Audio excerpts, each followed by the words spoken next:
Oh, hello there. Yes. Welcome. Yes. Get in. Get in, boys. Get in. Get in. Come on. Yes. Hello, everybody. Welcome to Loaded Mag NUFC. Let's get down to business.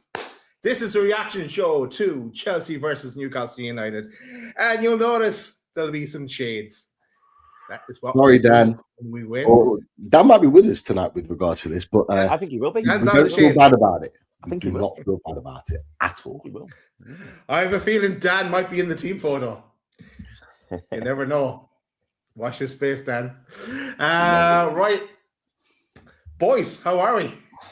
Pete, have you recovered from the sickness? I'm feeling better today after that, that's for sure. I'm not 100% to answer your question, no, but I do feel better. It's my mum's 70th birthday today. So Happy birthday. happy birthday, Mum. Baby. Thanks for the assist of the 3 points to help us out. Family ties and all that. So yeah, celebrating my mum's 70th today, and yes, celebrating it with 3 points in the bag. I feel great. I might struggle for it the next day, tomorrow, but I feel great right now. What about you, Chris? How are you feeling, fella? Oh, mate, I am ropey. I got in at 2 o'clock. So yeah, feeling very gentle. Delicate is the word. Yeah, because I went out at 11. So yeah, it was a good 15 hour stint. So yeah, I'm feeling rough, mate. But Cheltenham was brilliant. Really enjoyed it. Had a really great week. Met up with the lads, obviously, as I always do on the Friday, which was lovely yesterday. That was fab. And and then today I've just been struggling all day, and then I thought, we've got Newcastle R5. And then we watched that, and I was like, brilliant. So yeah, no, I'm feeling much better after watching that game. Really, really, really big 3 points. But Dad, how are you, mate? I'm good, Chris. I'm good. Good. Do you need any tips? Because who called it? Clean sheet, 1-0 Newcastle. Oh, 1-0. This fella. Yeah. This fella did. He did. Yeah. He did. Yeah. He did. And I called the Man United result as well. I don't know if I gave a score at the time, but I called that one as well. But bring on Barca. I'll call that too. But yeah, no, all good in the hood. Good. Let us get into this, boys. Make sure you do all those good things as well, people, and make sure you smash that like button. If you're new, hit that subscribe button. That will enable the chat, and you'll be able to chat to your fellow chatters. Well, let's get into it, and let's talk about the team news. Here is the team news. And you captain, first of all, boys. Oh. The captain for the day, Jacob Murphy. Didn't see that coming a few years ago. That is for sure. But this is the team news. Tonali out due to illness. Tino in for trips, as we're kind of talking about on the big match preview. Botman in for Byrne. Big Nick in midfield because we needed an option there. J7 on the bench had some issue with his toe, but for the first time, potentially ever, we had no Tonali, no Bruno, and no J7 in the starting lineup. But what did you make of the Newcastle team, boys? And here's the Chelsea side as well for anyone that's interested there. But what did you make of it? I'm not gonna lie. I looked at that midfield, and there was a little bit of a sinking feeling inside. I see that there was no Tonali. I just said Bruno still injured and Joe Linton on the bench. There was a little bit of a sinking feeling. My first thought was, who the hell's going to play the 6? Because none of those other 3 can do that. Jacob Ramsey almost played that position, did a great job considering he's not played there. But I looked around that team, that midfield, and I was thinking, ooh. The rest of the team, I didn't have an issue with. Tino Livramento back in the team, positive. I'm glad he was back in there. Botman, glad he was playing as well, getting those minutes under the belt. And then you're looking around the rest of the team. I did think Nick Voltamada would have started up front, but I think maybe Tonali had changed that slightly. But was more than happy to see Anthony Gordon play up there. The left and the right hand side. Barnes was always going to play, and then it was always going to be a toss up between Murphy. I think one of you boys might have said Murphy to start actually in the match preview. I can't remember which one of you said it, but Murphy to start, I think, was always going to be the case. Looking at that team, thinking, let's just see how the land lies. It was my initial thought. I was racing back from my mum's meal, hoping to try and get back on time. And when I saw that midfield, I thought, maybe I'll just take a little 10 miles per hour off and just kind of just ease myself back, just in case. It all worked out, lads. So it doesn't, for me, it doesn't matter. With the Chelsea team, I could not care less right now. It doesn't matter to me. But Chris, your opinion on the lineup? Anything you spotted, noticed, reacted to, maybe? Just before I get into that, maybe you boys saw this. I didn't. Somebody starred it, but it did make me smile. Dan United, if anyone listening to this on Spotify, hang that fucking picture in the Louvre. Great defensive display, lads. Well done, top man, Dan. I mean, we knew you'd like that win, mate. We knew you would like that win. Yeah, and we told them to get those shades on accordingly, get them on. But no, great to see Dan in the chat. Exactly like you, Pete. I mean, credit goes to you boys because you boys both called Tino Livramento would start right back ahead of Kevin Trippier. So that was a really good shout. It was funny actually because when I looked at the back four, I thought to myself, this is our best back four. This is the back four that we need to persist with going forward. Long term. So it was nice to see that back four in play. Obviously, Adam Ramsdale, no surprises there. Yeah, the midfield was the big concern, wasn't it? The midfield was the big concern because, as you say, Pete, no number 6. Sandro, hopefully he's better for midweek. Fingers crossed. I did feel like we'd need Joe Linton tonight. I really did, because as I mentioned in the chat when I was speaking to you boys, Chelsea, strong, fast, powerful midfield. So when I saw our midfield, I was a bit like, ooh.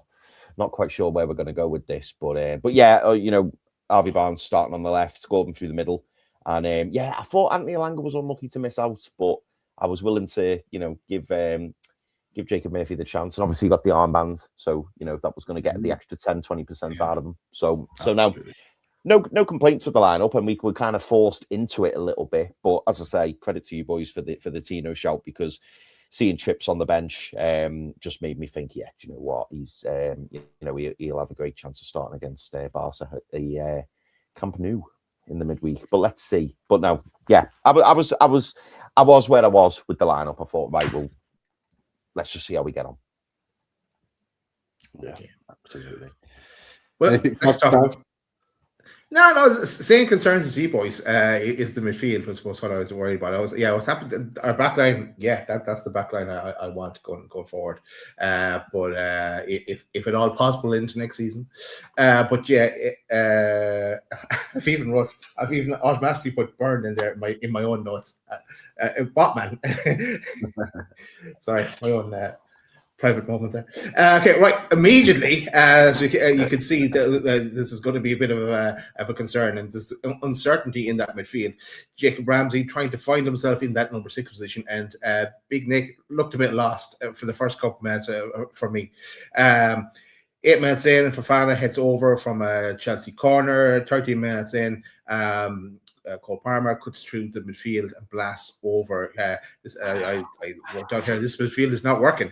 No cover for our back four. I was even questioning maybe a back 5 would have been better if this is what we're going to be faced with. But little did I know. 17 minutes in then, Tino with the ball to Willock.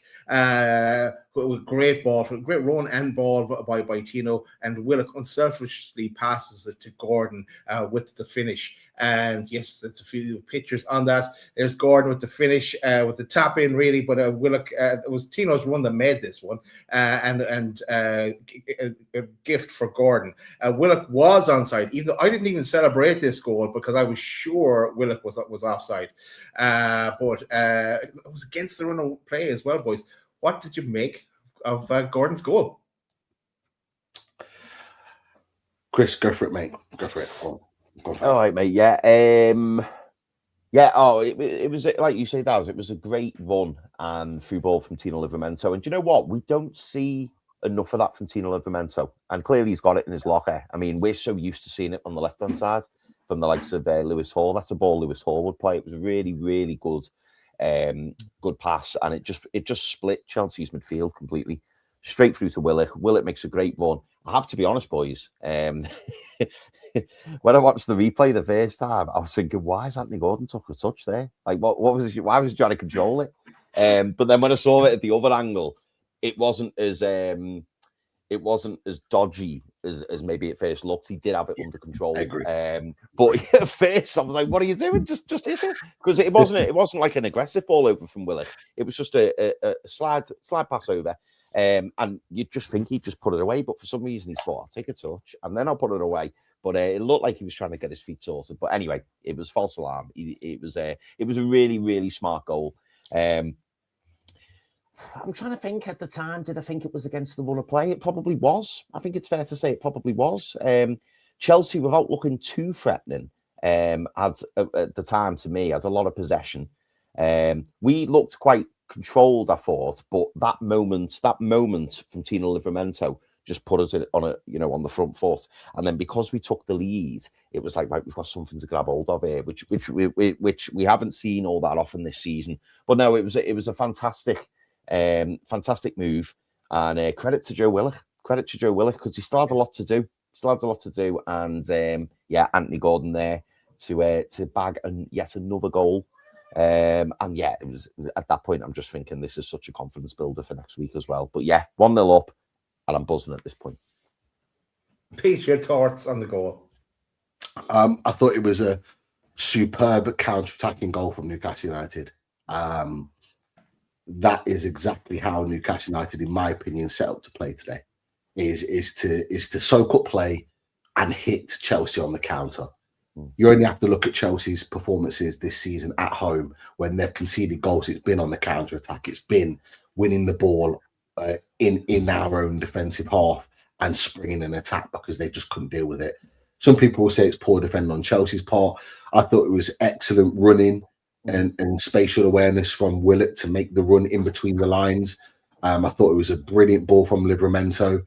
How many times have we said on this show, on watch-alongs, the final balls let us down, Well, the crucial ball into the final third from Tino Livramento was spot on. Willock running through, 9 times out of 10, you'll see a player in that position just shoot a goal and maybe get saved or put wide for a corner.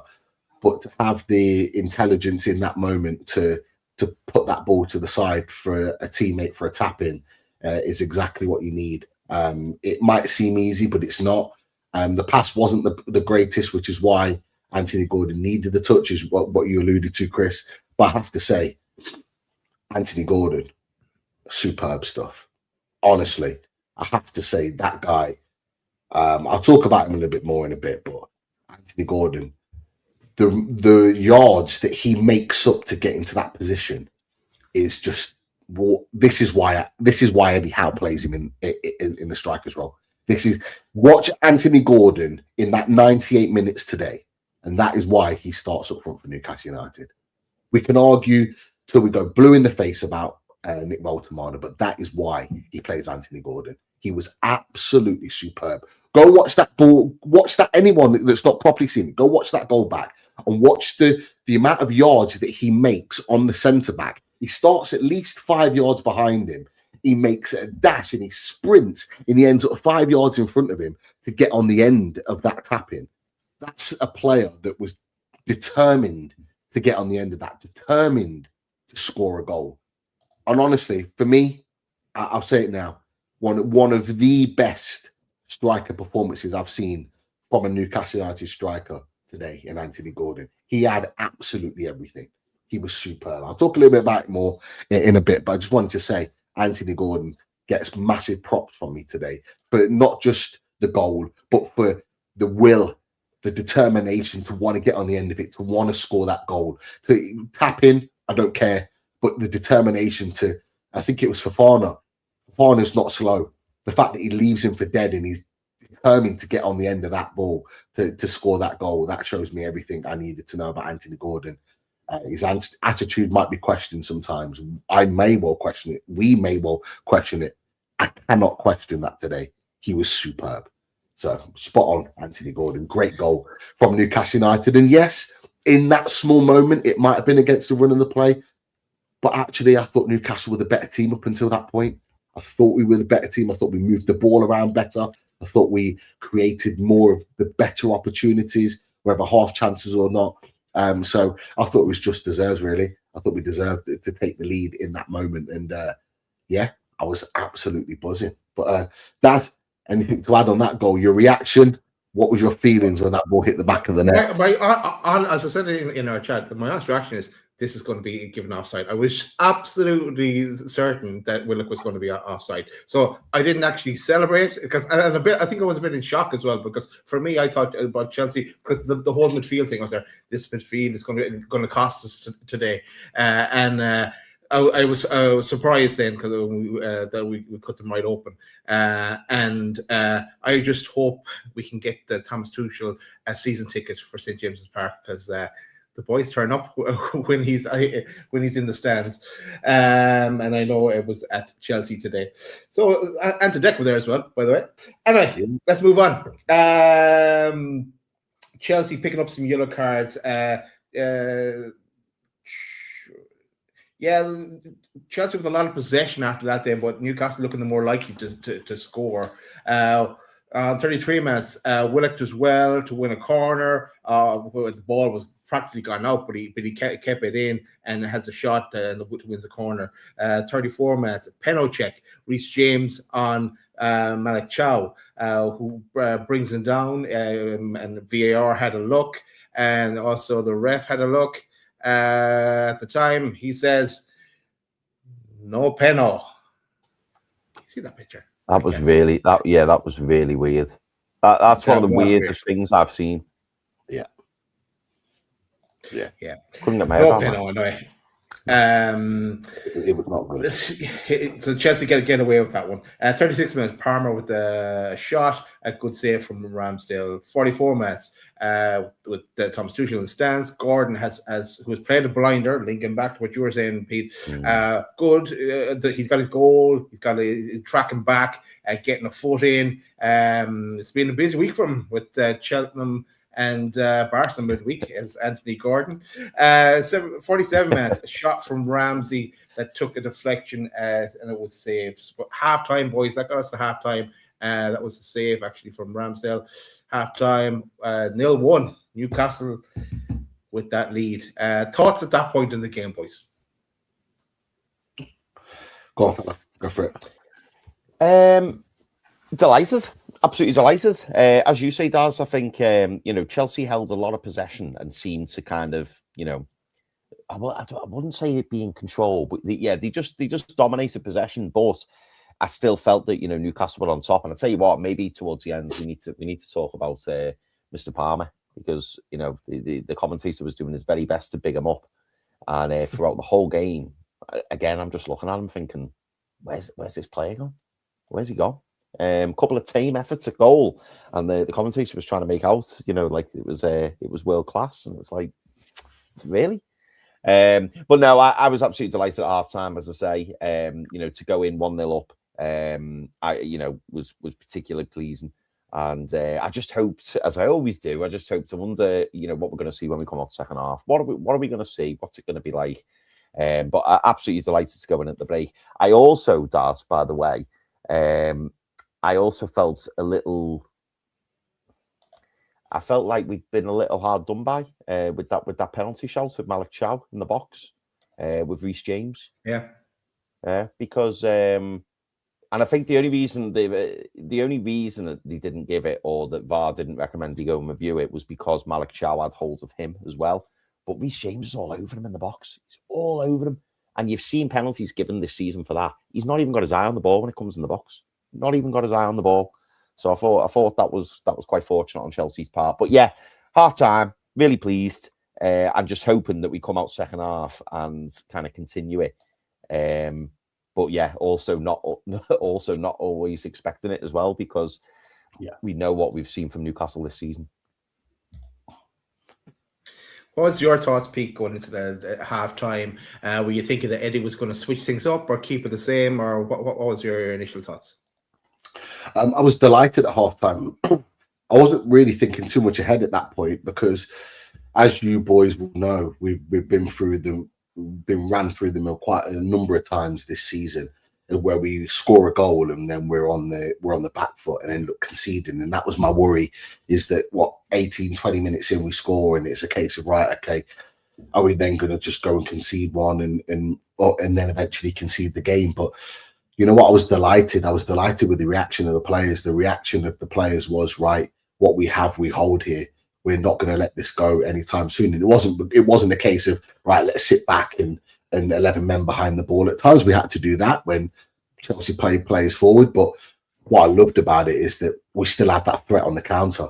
We still created a number of chances going into the second half, going into half time. We looked more likely to get the second goal, and we were throwing men forward. Joe Willock was a huge player in that, making runs in and behind Anthony Gordon. Harvey Barnes was a superb outlet in that first half, making runs down the channel and committing players to make the defensive move rather than getting in the attacking area. Malo Gusto, for example, was having to do way more defending on Barnes than he was being able to get forward, which is what he wants to do. He's an attacking fullback, but he's having to stay back and defend Barnes because Barnes wasn't afraid to make those moves forward. And I like that. I really like that from our team. And normally we just back off, and we did for moments. And there was a stat up, I think 5 or 10 minutes after the goal, and it was very much all Chelsea in terms of possession, etc. But we'd had one attempt on goal and one touch in the box, and they'd had none in that moment. They had lots of possession, but actually none in areas that we were worried about. And getting to that half time, it was like, yes, okay, maybe we've kind of like learned from our mistakes of just sitting off and just letting them play. And I was delighted, really, really delighted with how we played, because we really gave it to Chelsea. They knew at half time that they were in a game, that we weren't just going to roll over and just have our little bellies tickled, and they were just going to romp to a comfortable victory. And it was that first half performance that really set the groundwork for what we did then in the second half. So really impressed. Well done, first half. It was well done by the boys. But into that second half then, actually, before I do, there's 600 people watching us live, right? About 400 of you are watching on X. Do yourself a favor. Go and click on the link to Loaded Mag NUFC YouTube and click subscribe and click on so you'll be the notification button. So you're going to be able to find us, because you're going to need to do that in the summer for a fully loaded transfer show, because we'll have to cut the shows streaming on X. But you can do it now, so you won't have to do it in the summer. It's all done for you. Right, let's go. 48 minutes. Delap shot, a Ramsdale save. A new threat unlocked this half with Delap coming in. He's offering something different up top for Chelsea. 56 minutes. Gordon with the press and the running, taken down in the box. VAR says no. Maybe Gordon was looking for that one, though. Do you think that was a penalty, boys? No. Go on, Pete.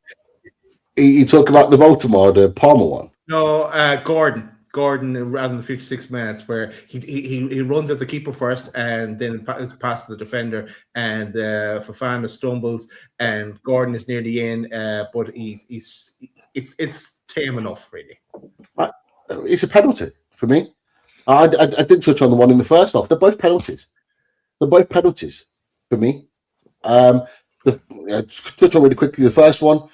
He's holding on to Malik Chow, not looking at the ball. The ball comes into the box. He's holding on to him still. Malik Chow is going to get close to that, if not get on the end of that ball into the box. It's a penalty all day long. Anyway, the one that you've just referred to, Daz, absolutely a penalty. The lad kicks Gordon's foot before he kicks the ball.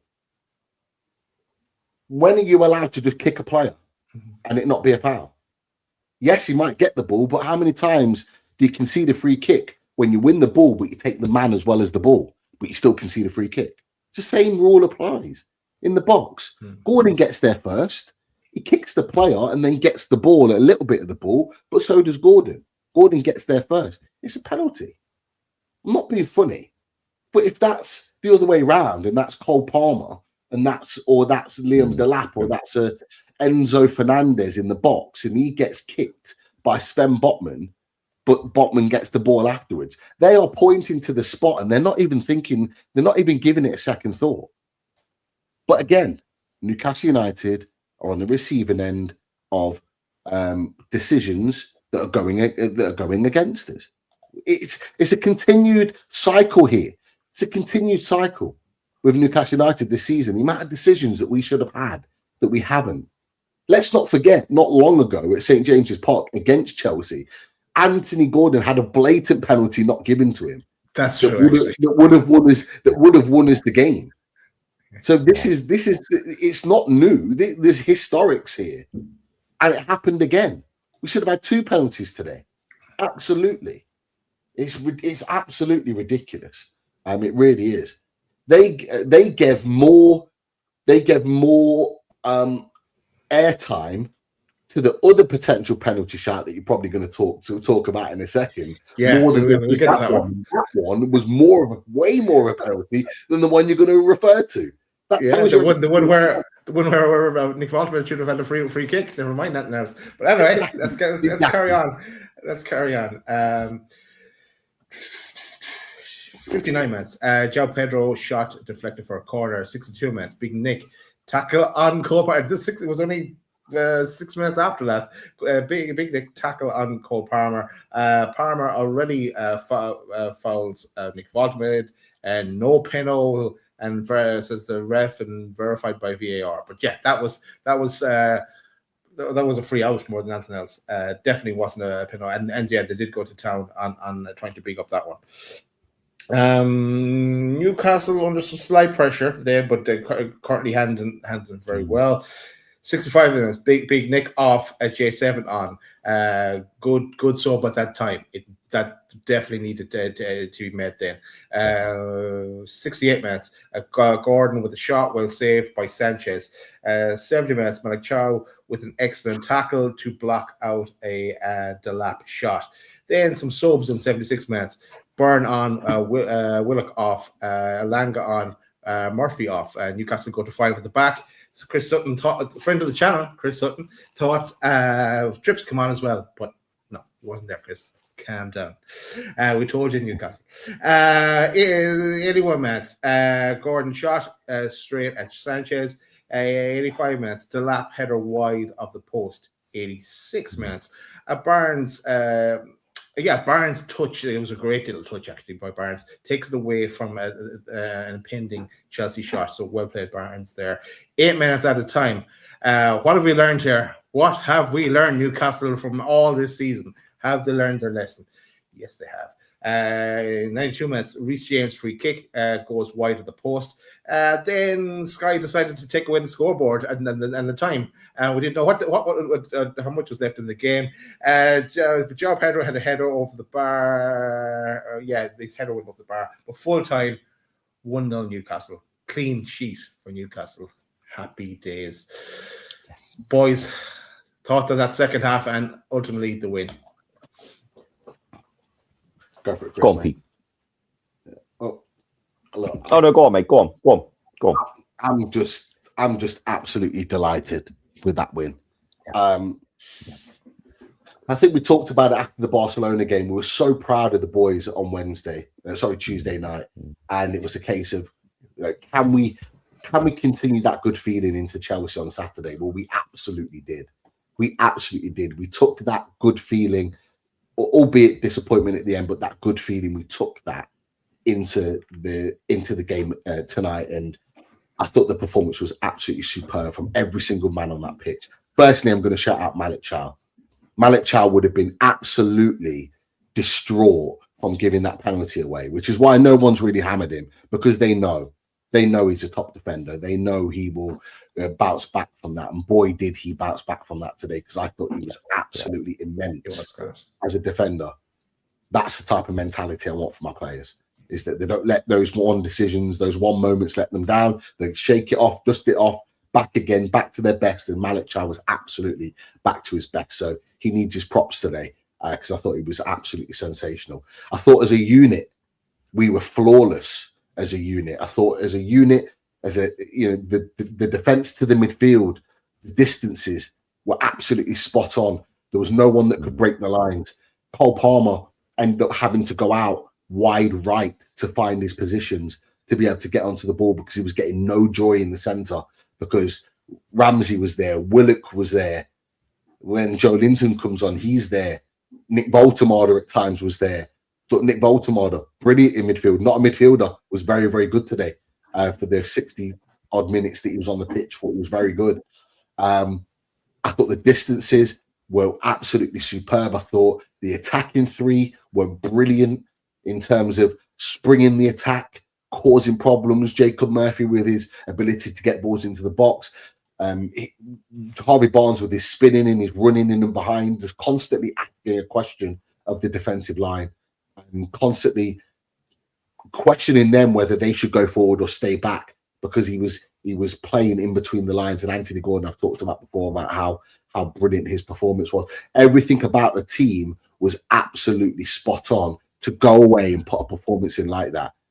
Chelsea had their star-studded players on the pitch. They had the likes of Enzo, Caicedo, Palmer, João Pedro, all their better players on the pitch that can influence games, and they did absolutely nothing. By 60, 70 minutes, they ran out of ideas to the point where Cole Palmer had to then try and manufacture a penalty that was never a penalty. It was the only way they were ever going to get back into a game. They were trying to put their hands up for penalties, for handballs when arms were behind their back and the arms were right down by their side. They were desperate, but we made them that way. You'll probably get in the media that, oh, Chelsea had an off day, this, that, and the other. No, they didn't. Newcastle United made them play that badly. We deserve credit for that. That was an outstanding away performance. We ain't seen anything like this for a long time, boys. Never seen anything like this for a long time. Final boss, props to you. Fair play. You're in the chat when we lose. You're in the chat when we beat you. Fairs. But we deserve that today. We absolutely deserve our props for that because that was a near perfect, close to perfect as you're going to get away performance from an attacking point of view and a defensive point of view. Again, Aaron Ramsdale, colossal. Yeah. The things that we don't like give him praise for. Big shot stops. Commanding his area. How many times did he come out and collect big crosses, punching balls? He was brilliant. It was brilliant. They're the things that we don't normally praise him for. He was absolutely spot on today. His ability with the ball to be able to develop attacks. I could go through every player, but I'm just so proud of these boys because what we've seen is consistency. We've taken a brilliant performance against Barcelona and we've taken it into the Premier League and extracted 3 points from a ground that we never get points from. But we absolutely deserve that because we went in there with the intention of taking those points and we went and got them. And by the end of the game, we looked like the better team. They ran out of ideas and we probably could have got a second or maybe even a third. And that tells you everything you need to know. 3 points in the bag, clean sheet in the books, in the top half of the table. We'll talk about that in a second. And I'm not going to say what I was going to say, but Daz knows what I was about to say there. We'll maybe talk about it in just a second because we'll get your thoughts on that, Chris. But I'm just looking right now, loving life. Yeah. Roll on to golf. Loving life, people. Wow, look at what a Mother's Day to come as well. Happy Mother's Day to all the mothers out there as well watching the channel. And hopefully everyone's happy this weekend. But Chris, are you happy with that result? Oh mate, I'm delighted.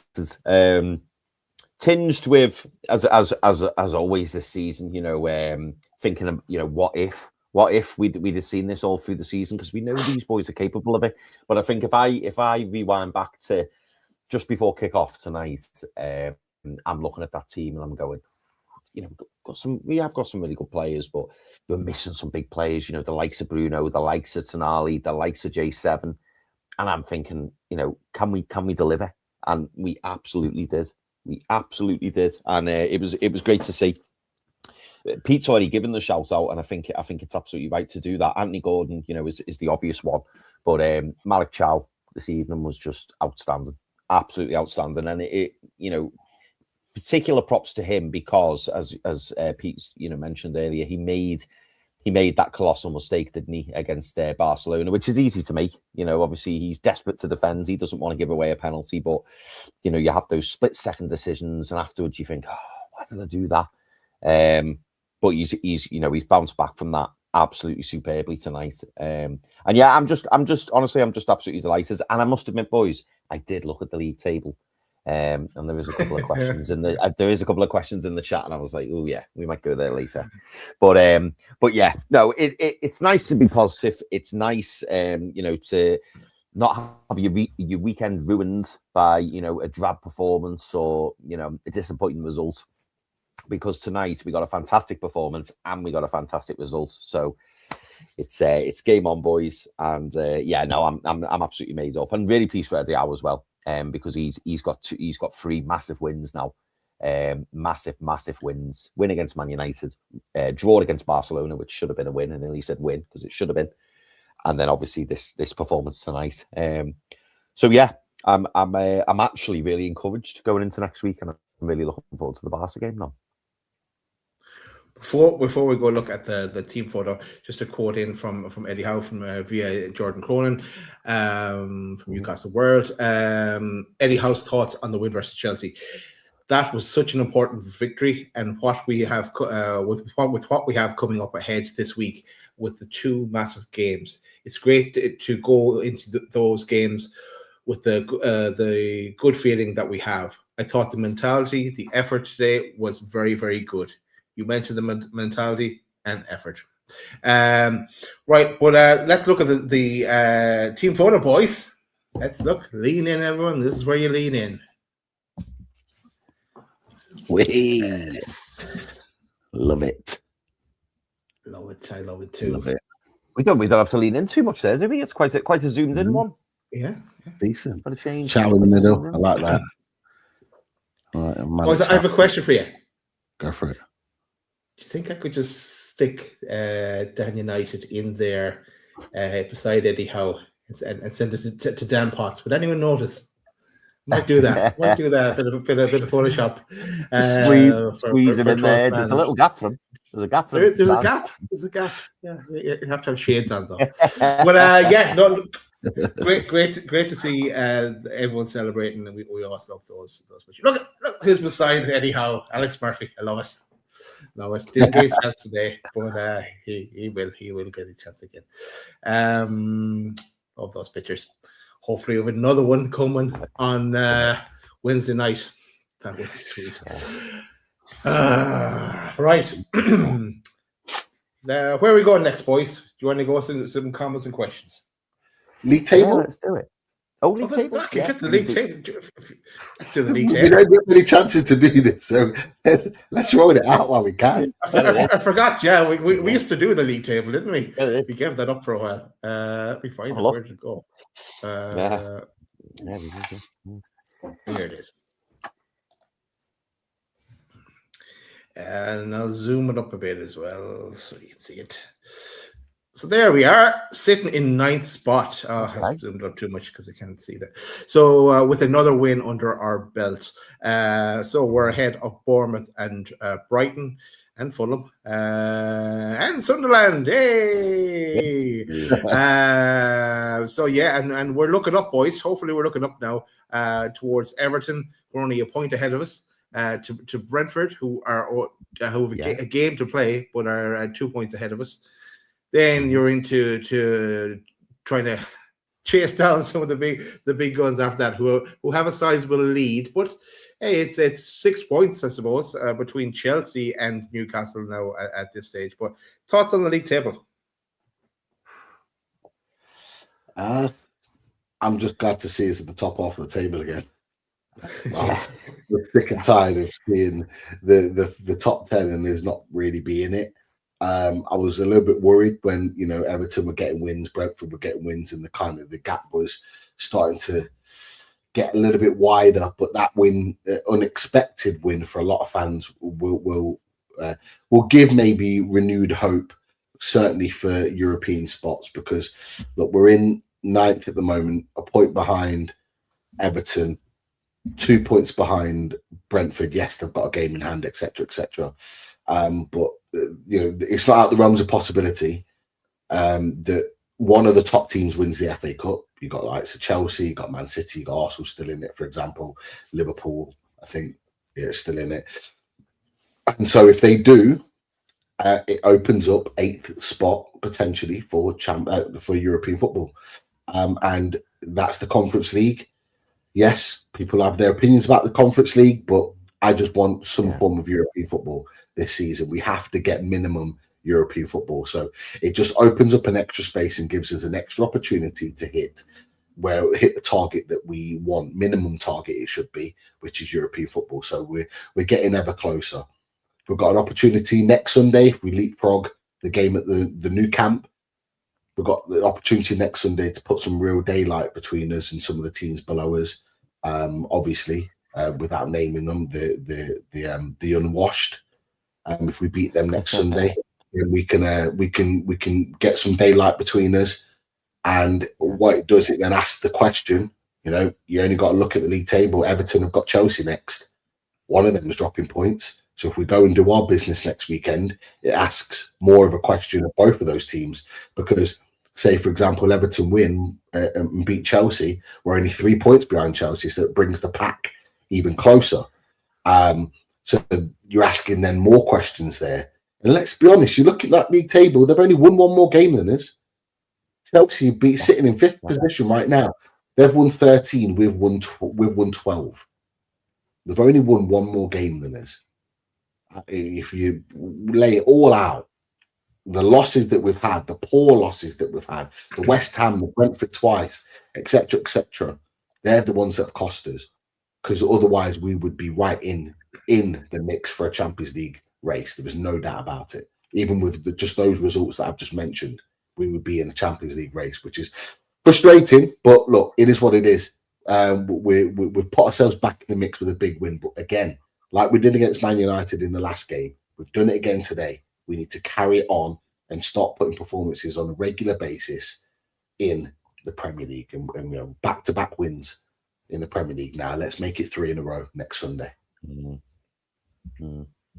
Chris, your thoughts on the table? I've got to be very careful what I say about the table, haven't I? But no, it's. I'm ready, Chris. It's. I know. You're hovering over the button. No, it's no. Do you know what? It's looking better, doesn't it? And Pete's right. To be in the top half is a relief, because we haven't been in the top half for a lot of the season, which has been surprising and very, very disappointing. But yeah, it just shows, doesn't it, boys? And we've said it all season. You get 2, 3, 4 games on the bounce where you win, you put yourselves in a fighting position. You really do. I mean, I still can't believe, just looking at that now, that we're a point behind Everton. And we're 6 points behind 5th, and 8 points behind 4th. But that just 8 points behind 3rd, actually. That just shows you where the league is at the moment, doesn't it? And as far as I'm concerned, the most important column for me at this moment, which might sound odd, the most important column for me is matches played. Because I'm looking at that and I'm going, there's 30 matches we've played there. We've got 8 games, 8 cup finals. If we can win the vast majority of our games, who knows where we can finish? Who knows where we can finish? There's no reason why we can't keep moving up that table. And I think if we finish in the European spots, which we're more than capable of doing, I think we'll look back and go, do you know what? That wasn't a bad season. Wasn't a bad season. Could it have been better? Absolutely. Of course it could. But we'll look back and go, do you know what? We've done okay there. And we know that we've got such a huge summer coming up.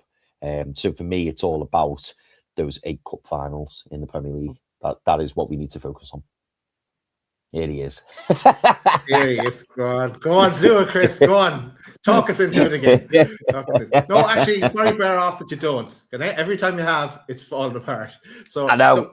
We're not going to get it. We're not going to get it. Yeah.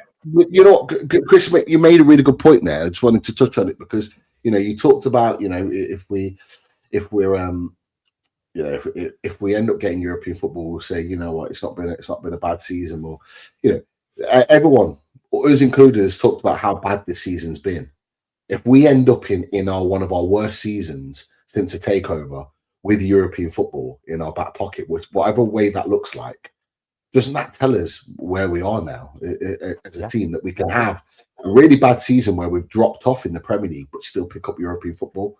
It's a weird one, because it shouldn't really, but actually that might breathe a little bit of confidence in us that actually, you know what, well, we are where we are now. We are at that top table, comfortably in that top 8, where we're fighting for European football every season. This is why getting any form of European football is really important, because it just breeds that confidence that we're going to be there every season. And if the players believe it, if the managers believe it, the fans are going to start believing it. But more importantly, lads, to what Daz talked about earlier, incoming signings are going to believe it. And that's crucial too.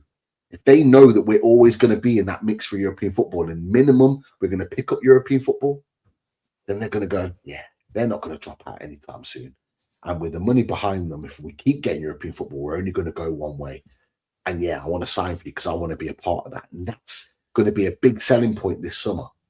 Don't get it twisted. That Conference League, if we get it, that Europa League, if we get it, will be the difference between us signing players and not. Because it'll be a factor, a pulling factor for players wanting to come and play for us, because they'll know they've got a chance of European football. And hell, let's not forget, Conference League, we go in as favourites. If we get Conference League, we are favourites for that competition. There's no two ways about it. We are favourites to win that competition, and a chance to put a European trophy, however it looks, in the trophy cabinet. 2 in 3 years, I'll take it. Europa League, equally, if Villa are seen as odds-on favourites, then so will we if we go into that competition next season. Yeah. We'll be odds-on favourites too, alongside whoever else is in it. So you've got to look at it the other way. Is it, yes, we're not in the Champions League playing against the top teams, getting all that revenue. Yes, that's fine. But we're still playing European football. We can actually win those competitions. And when we're playing those competitions, if we're playing lesser teams, we can rotate the squad and make sure that we are right for the Premier League, so we don't do what we did this season in slip in games that we shouldn't have. And what it does, it breeds confidence in the team that we can go 3 games and we can still win. So I'm just praying, please put a run together now. Like you said, Chris, 8 games to go. Please put a run together to get us in those European positions. We need it. We absolutely need it. Daz, your thoughts, man? My thoughts. Goal. My thoughts, Pete. Look at I'm gonna go share screen here and say, don't give up on this baby yet either. On this baby, hey, we could go all the way here, boys. Madrid, Newcastle. Who are we taking here? Probably is Bobo Glint up? I think they are. Probably Arsenal. Newcastle in the final, and all the way. Let's see on Wednesday. Don't give up on the dream yet either. But Wednesday, Daz. Yeah, you're right. Don't give up on it, but our Champions League finals Wednesday, because in that competition you can only literally take 1 game at a time, can you really? In this moment, and it's a monumental game against Barcelona. But as I had a chat with Lee today when we're at my mum's birthday meal, and he said, don't rule yourselves out on Wednesday night. He was like, I think you got a great chance. I think you got a great chance. And it's weird because I said to him, I was like, you said that we would be one of the last English teams fighting in the Champions League this season. Yeah, he said it when he came on our show, and I was like, you could actually be right. He was like, that's why I said it. He was like, you look at all the other teams. Like, he's confident of beating Chelsea. He thinks Real Madrid will knock out Man City. Liverpool have got it all to do. He was like, there's a chance that you could be one of maybe 1 or 2 teams, you and Arsenal maybe, if you get through, that will be going into the latter stages. So he could well be right. So, let's not rule ourselves out, boys. We're still in that opportunity. So you're right to have that positivity, Daz. No doubt about it. Let's see. That's for another day, Wednesday. So that's fair. But do we have some comments and questions? Actually, before we do, there's about 750 people watching us live across X and YouTube.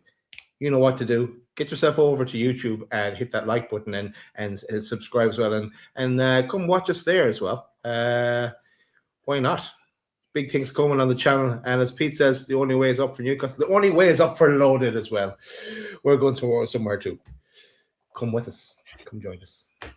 Right, comments and questions. Right, let's have a look. Yeah, we've had a few super chats in, so I'm going to go straight to the super chats. Tino first in with that super chat. Thank you very much, Tino. Tino says, can't recall the last time we had a 1-0. Yeah, do you know what? When I saw that, I did think, when was the last time we won 1-0? I couldn't recall when it was. Can you boys remember? The only one I can remember.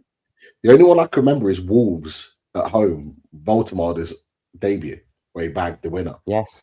I imagine there's another one in there somewhere, but that's the one I can definitely remember this season. That was us losing against the K League. That was, Wolves. You're right, Pete. That's one. Well remembered, Pete. No, we lost one. We won't go there. We won't mention that one in December. Yeah, it's Pete. It's 1-0. Wolves. Was that the last one? Yeah. Jesus, that was the last one and the only one. Wow. Jeez. Yeah, so today was the second time this season that we've won 1-0. Yeah. And when was our last clean sheet? Was it Palace? 2-0. That's ages ago. Testing me now. Hang on a sec. I'm trying to think about it. So going back a while. PSV. PSV. Yeah. Wolves 0-0 in January. Oh God, yeah. Oh, yeah. Yeah. I didn't think about that. Yeah, we didn't win. The win clean sheet. Yeah.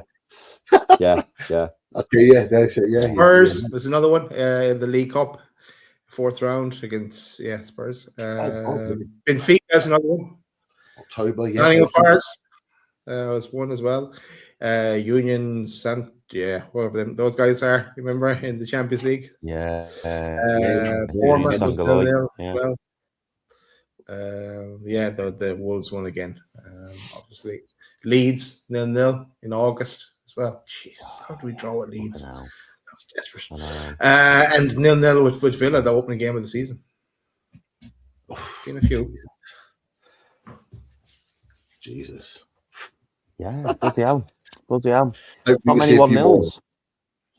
Yeah, we'll take them. Nice clean sheet. 3 points tucked firmly in the satchel. That's what we want.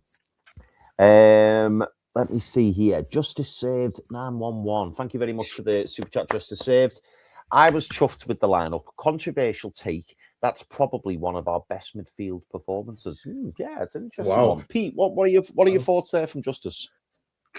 Yeah, I agree. As I said to you boys, when Daz put the lineup earlier on at the beginning of the show, I wasn't confident, but I thought the dynamic of those three were absolutely brilliant.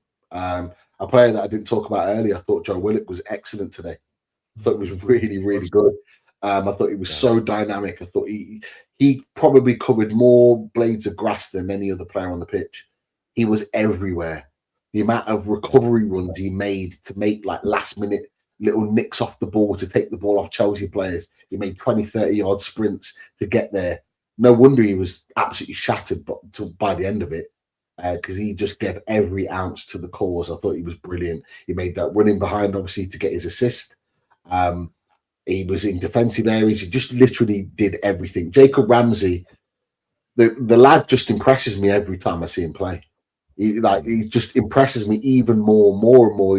You know, he was a lad that played out on the wide left of a front three at Aston Villa. Has been signed at Newcastle United and basically retrained as a midfield 8. Because let's not get that twisted either. He wasn't a midfield 8 at Aston Villa, and he never played that position. No. He might have played it like in transition in a game, but he wasn't regularly played there. So he has learned a new position in an 8 of a midfield 3. And then to be asked to go and play a different position that he never played before as a 6 and literally play the holding role. I thought he was absolutely brilliant on the ball. I thought his transitions, I thought he made some brilliant big tackles. I thought that midfield 3 was physically very, very strong. We were very, very strong. I thought Nick Voltemada put himself about physically more than I've ever seen him do, even when he played up front this season. Physically, he was getting involved in tussles, aerial tussles, getting stuck in, winning the ball back. He's not there yet. He's not the finished article, but I saw more in his game today. And I just thought they had a really good dynamic in there. And look, lads, we're talking about them playing against arguably world-class players in Moise Caicedo and Enzo Fernandez. You know, you're looking at top players that he was playing in those three, like a mixed match midfield just thrown together because that's all we had. They played against a top level midfield and actually outplayed them. We've got it. There's massive props there for those boys. So they've surprised me, and I'm sure they surprised many others that they were able to function so well. So, yeah, I would Justice. You know what? I think you're well in your rights to put that up there as one of the best midfield performances. And it's absolutely the surprise midfield performance of the season for me. I'm slightly different take because I was freaking out for the first 17 minutes with the midfield, and I just thought early doors it was all over the shop because Ramsey, like where Tonali would normally be and kind of tracking, he was kind of letting the player giving the player some space, and Nick Falkman had lost the ball once or twice in the opening stages, but after the goal went in, they really picked up. I thought, Joe Willock was class. Ramsey he's been a great signing actually as well. On the whole, it took him a while to get going, but he has been a great signing, and he'll be one into the next season obviously as well. Nick Falkman, better. Well, I think I was just kind of. Panicking a bit that we were going to maintain the lead and not let the back end. It didn't let me enjoy it as much as I could have. It was a decent performance in the end by our midfield. Yeah, for sure. Just on Nick Baltimore, when I give my assessment on him, I'm assessing him as a player that's not a midfielder. Yeah. So my assessment of him is going to be he's a striker playing as midfielder. I don't expect Nick Baltimore to play as well as Jacob Ramsey, Joe Willock, Sandro Tonali, Bruno, because it's not his position. We're playing him somewhere that he's not familiar. So I'm not gonna put that pressure on him because I don't think he deserves it, because I don't think it's fair, because he shouldn't really be playing there, in all honesty. So that's why I say, for what I saw of him, for a player that's not playing that position, I thought he played really well. But I agree with you, Daz. When you're looking on the basis of it, it was decent, and it probably was just decent. So I absolutely agree with what you're saying. But I think I'm doing that with a couple of players now that are playing that position. I'm not going to assess them on a player that's a specialist in that area. I would put him alongside Jacob Ramsey or a Sandro Tonali or Bruno or Joe Linton, because they're specialists now in that position. But he's doing the job. I just want to see him as a striker, but when you see an Anthony Gordon play like that, then what can you do? Yeah. What can you do? Look, I know it's not the question here, but in fairness, credit to Anthony Gordon. He was superb today, and like in front of Thomas Tuchel, we've said it like so many times. Like, he's playing to get in the England squad, but he had his chance today, and he took it. He took it, and hopefully now going into this game on Wednesday, he takes it again. You know, the eyes of the world is going to be on our game on Wednesday. So no better time to shine again. And as we said before, he's definitely going to the World Cup. And he's a good option for England on the left or up top as an alternative. You know, he's really good at just that kind of annoying buzzy bee kind of tracking down, running down everything. He does that so well, and tracking back today. He was superb. Thomas Tuchel must have enjoyed what he saw tonight. Must have enjoyed it, because he's got a left winger who's operating as a number 9 and doing it incredibly well, by the way. And then he's also got 2 of England's brightest fullbacks on show. And you know, obviously, as well as Reece James, you know, obviously he would have been playing. He'd have been no doubt watching Reece James, but he's got to be looking at Tino Livramento, and in particular Lewis Hall, and thinking, I need these boys in the team. I'd be so surprised if both didn't make it, if they stay fit between now and the summer. They have to go. Yeah. And I hope they do. Particularly Lewis Hall, because I think Lewis Hall is the biggest shoe-in for left back you're ever going to see. How many games, boys, have we watched Lewis Hall this season? And he's arguably been one of the best players on the pitch, not just in left back, but on the pitch. Yeah. He has these moments, doesn't he, where you just watch him and you just think he's fucking brilliant. He's absolutely brilliant. I'm sure Thomas Tuchel watched him against Barcelona as well. He was sensational. Absolutely sensational. Even today, he was absolutely superb. You know, he's coming up against Reece James. He's coming up against lots of Palmer that was pulling out on the right hand side, and he's just chopping them down, and he just cuts out the threat, and he does it so seamlessly. Like, for me, I'm not even worried about Lewis Hall. Lewis Hall is in the England squad. Lewis Hall is the starting left back for England. It's not even in question for me. It'll be more of a shock if he's not. Tino Livramento's got a little bit more work to do, because arguably one of the best right backs in the world is playing today in his position in Reece James, who I think will be an absolute shoo-in first choice. But Tino Livramento will be in there, and he will accompany the squad in the fact that he can play right back and left back, and you can trust him in big games. If Reece James gets an injury, you can absolutely throw Tino Livramento in there, and he's going to do a fantastic job, and he's already proven he can rise to the big games. But let's not rule out Louis Miley as well. Like, maybe not for the World Cup, but I think Thomas Tuchel is going to be spending more time watching Newcastle United matches moving forward, because some of the English talent in there. I mean, look, you look at what Anthony Gordon's doing and the goals that he's scoring. In particular, let's kind of have a bit of a laser focus on tonight's performance. What other English striker, other than Harry Kane, is putting performances out like that? Like, Ollie Watkins is had a decent season, but he's not putting regular performances out like that. He might nick a goal, but he's not playing as well as that. There's an argument that, Anthony Gordon is also a shoo-in, because he can play on the left, but he can also play in that striker role if needed. If, late on in games, you got Anthony Gordon playing on that front line and making those run-ins in and behind on a counter-attack. That's exactly what you want as an England manager. So, and you've got Louis Miley, who is and will be in a discussion, maybe after the World Cup, for that midfield spot. He will absolutely be in that conversation for it.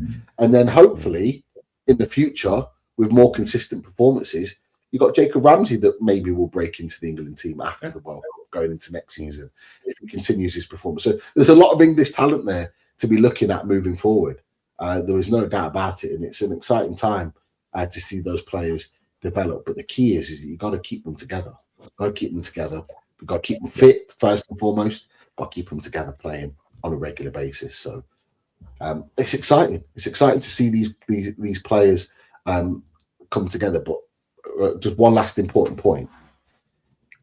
If Ross Wilson's listening to this, and I know he listens to this, I know he does. You got to do one thing for me, Ross. Got to do one thing for us.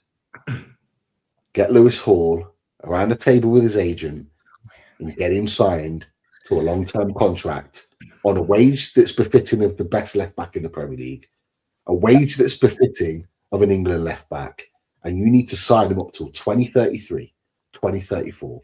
You need to do what Man City have done. Give him a 10-year contract, whatever it is. He's a lad that supports Newcastle. His family support Newcastle. He is the fabric of what this club is all about. Get him signed to a contract and don't hesitate. Get it done now. Get it done now before the World Cup. Because I tell you what, there will be some of the biggest clubs in the world come sniffing if he keeps putting performances like that. And if he's on that measly contract, which is arguably worth, 35 grand a week that's been reported, it's a joke. Give him what he deserves. He deserves it. Do you know also, what? Ross Wilson, if you need a hand and you need us in the boardroom, just call. We can do that. We can do that with the money, as you've seen. On the video. Yeah. Sorry, Chris. No, mate. All I was going to say was I wholeheartedly agree with what Pete just said there, and yourself, Daz. But I think for me, I don't know about you boys, but I may have said this on the night. I don't know, because we did the watch along, didn't we? But for me, it was almost a bit like a penny drop moment where we're watching it and going, well, we know how good this lad is. But it was almost like the world was like, who's he? that was what it felt like. Because Lamine Yamal, you could see he was a bit like, what the fuck? Like, who's this kid? Who's completely bossing me this game? And you can guarantee they'll all have been discussing in the room going, who's he? Who's that left back? So the chatterers will all start, the rumours will start, people will start taking notice of Lewis Hall. And then, boys, if he goes to the World Cup, and England do particularly well, and Lewis Hall blows it up on the World Cup scene, is everyone out then going to be going, we need to sign him? How much is he on a week? 30 grand a week? Oh. And then you get in his agency here and he's getting offered 250, 300 grand a week. Yeah. He hasn't signed his new deal. Yeah. You've got a problem. Yeah, there's chatter of Man United trying to get involved with it. You'd have to look, Baz. You'd have to look on social media. I see it on TikTok every day. I see it on X every day. What you're seeing now is compilations of Lewis Hall. You see pictures of Lewis Hall. You're seeing little short clips of Lewis Hall doing what he did to Lamine Yamal. But it's not from Newcastle United fans. It's from Chelsea fans. Oh, let's get Lewis Hall back. Let's get him back at the club. Man United fans, oh, Mark Goldbridge, he's perfect. He's perfect for Man United. He's the perfect left back that we need to sign. You're getting Barcelona fans going, this lad's special. Look what he did to our star boy. You got Real Madrid fans going, this lad's amazing. He's just stopped a player that we can't stop when we play against him. You got now some of the biggest clubs in the world that are looking at him going, oh, who's this guy? We need to keep an eye on him. And that, when you've got, as much as he loves Newcastle United and he's the fabric of our club, when you have some of the biggest clubs in the world coming after you, I'm sorry, you don't say no to them. We can argue it all day, but these top players do not say no to a Real Madrid, Barcelona, etc. So give them a contract that's befitting. Nail them down so it means that these clubs are not looking in his direction because they know he's tied down on a big contract. Because the one thing that Barcelona, Real Madrid, etc. don't do is now they don't pay big fees for players anymore. They don't do it. You look at like Mbappe going on a free, etc., etc. They're getting these players on cheap deals. Trent, exactly, spot on. You getting signed down to a 2033, 2034 contract. They know he's got a huge contract ahead of him. They ain't even going to look in his direction. That means that we can breathe a little bit easier. Yeah, absolutely. Right, where are we now, boys? Gallagher cards. Pete, this one's for you. I don't want to be that guy, but Chelsea were dreadful. A better team would have won 3-0. But I can't fault the effort and intensity from the Mags. Do you think it's fair? Do you think what Gallagher cards are saying there is fair, Pete, in terms of Chelsea? Can Chelsea? Can the finger be pointed at Chelsea in terms of Chelsea didn't turn up? Chelsea weren't quite there. Yes, we've spoken about how great Newcastle plays, and we're not taking anything away from Newcastle, as isn't Gallagher cards, but. Is it fair to say, that perhaps a more potent Newcastle may have put them to the sword far more convincingly? Is that fair to say? Yeah, there's an argument that we could have scored more goals. Absolutely. Sanchez has made a couple of brilliant saves from Anthony Gordon. There was one from Jacob Ramsey in the first half that was deflected just before half time. They had to kind of push away. We could have absolutely scored more goals in that game. But for me, I'll reiterate the point. For me, the reason why Chelsea were bad is because of us. We played away. We had a style of play and a tactic to go out there and disrupt Chelsea, to not let them play their own game. And we exploited them for the mistakes that they have in their team, which is defensive lapses. They had a defensive lapse. We exploited it. We scored the goal that won the game.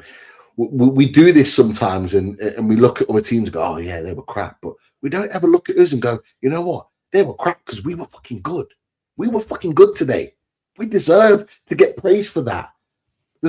I want us as fans to be more praising of our team, because we don't get it from the media. The media will be going out saying Chelsea were bad, off-day Chelsea, blah, blah, blah, like they did off-day Man United, blah, blah, blah. No, it was about us. It's about us today. Want to make it more about us, because we as fans can make it more about us. Us and we, people like us that have these channels and we able to get to thousands and thousands of other Newcastle United fans, we need to do more of this. We need to big up our team a little bit more when we do and play fantastic football. And we played it brilliantly. Big up, Chris, you talked about it earlier. Big up to Eddie Howe.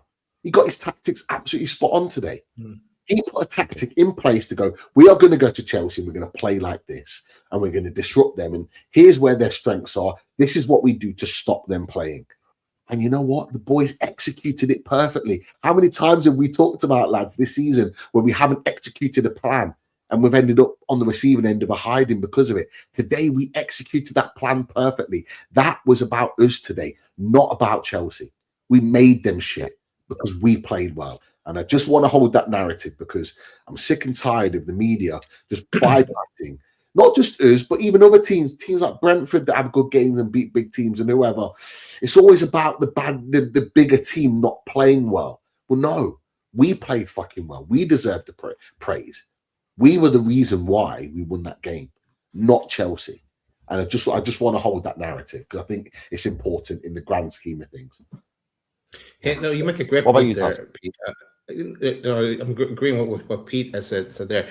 It is always like a Big Six club is the main character in the storyline. But yeah, this is about Newcastle here as well today and what they achieved. And bad day in the office for the Eddie Outers, though, wasn't it? Not a great day. But let's not go there. Don't worry. We'll try and unite. Let's not. We try and unite. We try and unite. We don't because obviously we're lucky enough as a channel. We have a very mixed bag. We have, I'm gonna do the quotations here. Eddie Howe winners, Eddie Howe outers, happy clappers, whatever people say on social media. I don't listen to that nonsense. I think it's all nonsense. We're just Newcastle United fans. But yeah. We're lucky enough to have a mix of those on there. So, I don't know. A balanced view. Yeah. Well, this is what we are. All three of us are balanced. We have different opinions. We don't always agree, but we're balanced all the same in different ways. People in the chat are very much balanced. They'll give their opinions and their raw emotions, but then when they'll think about it, they'll reflect and they'll come back on the next show and they'll have a different perspective. This is why this chat's so great. This is why we enjoy doing what we're doing. I'm just trying to play the peacemaker, Daz.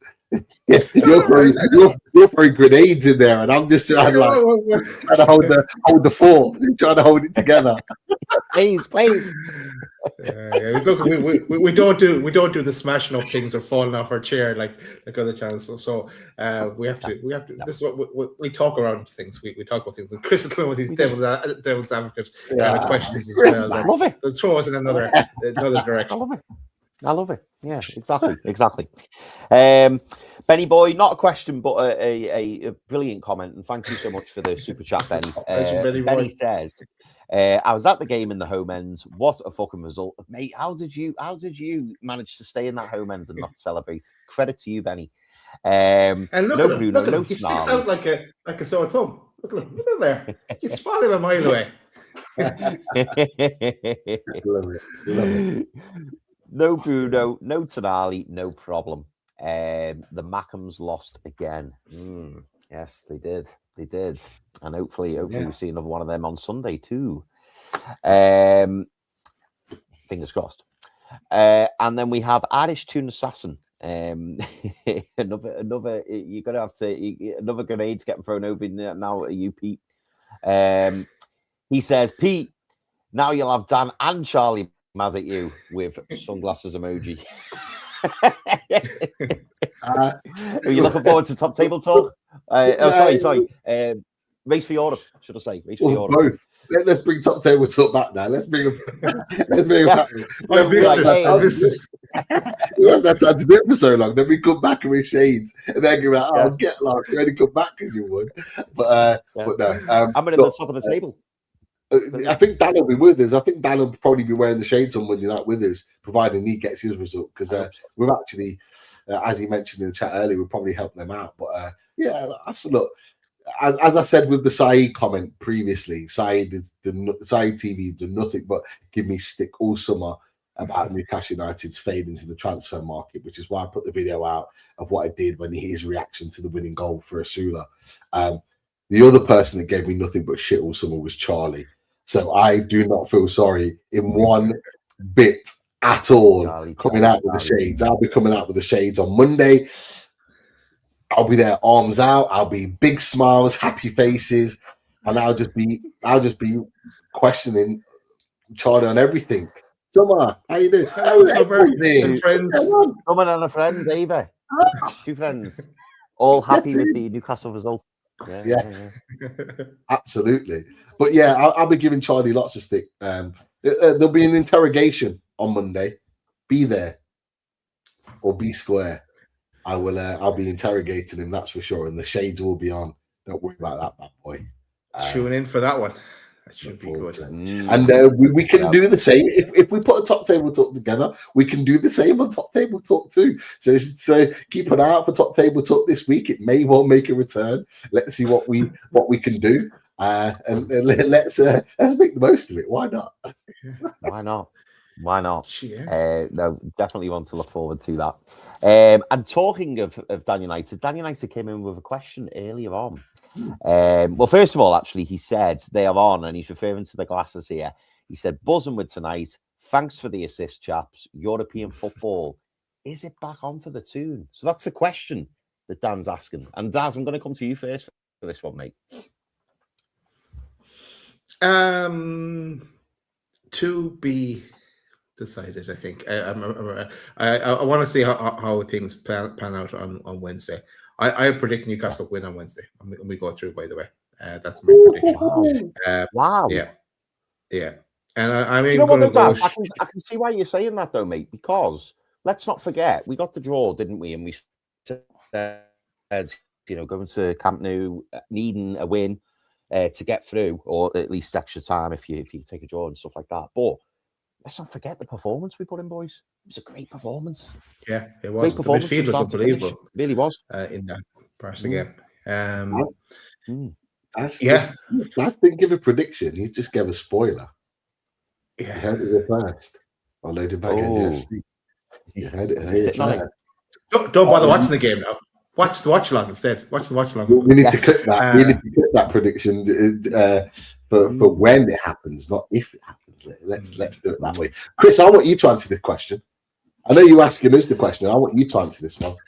This is the key here. Is like you're the one that's got the positivity train on its highest peaks. Then it went down. Well, but it was catching their way back up. They're higher than probably me and Daz are right now. So the positivity train still up there. So talk to us. Like, do you think European football in any form is back on this season? Talk to us. Do you know what? Yeah, going back to that, I was smiling when you were saying it because, that was like the biggest come down ever.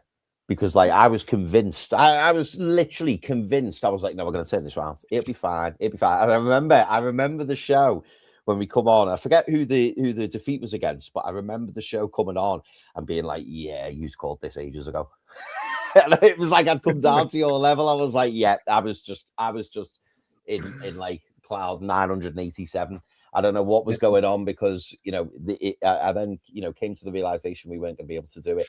Now, I'm not going to go as high as what I did previously, but to answer your question, I think European football is still a possibility. What that looks like, I don't know.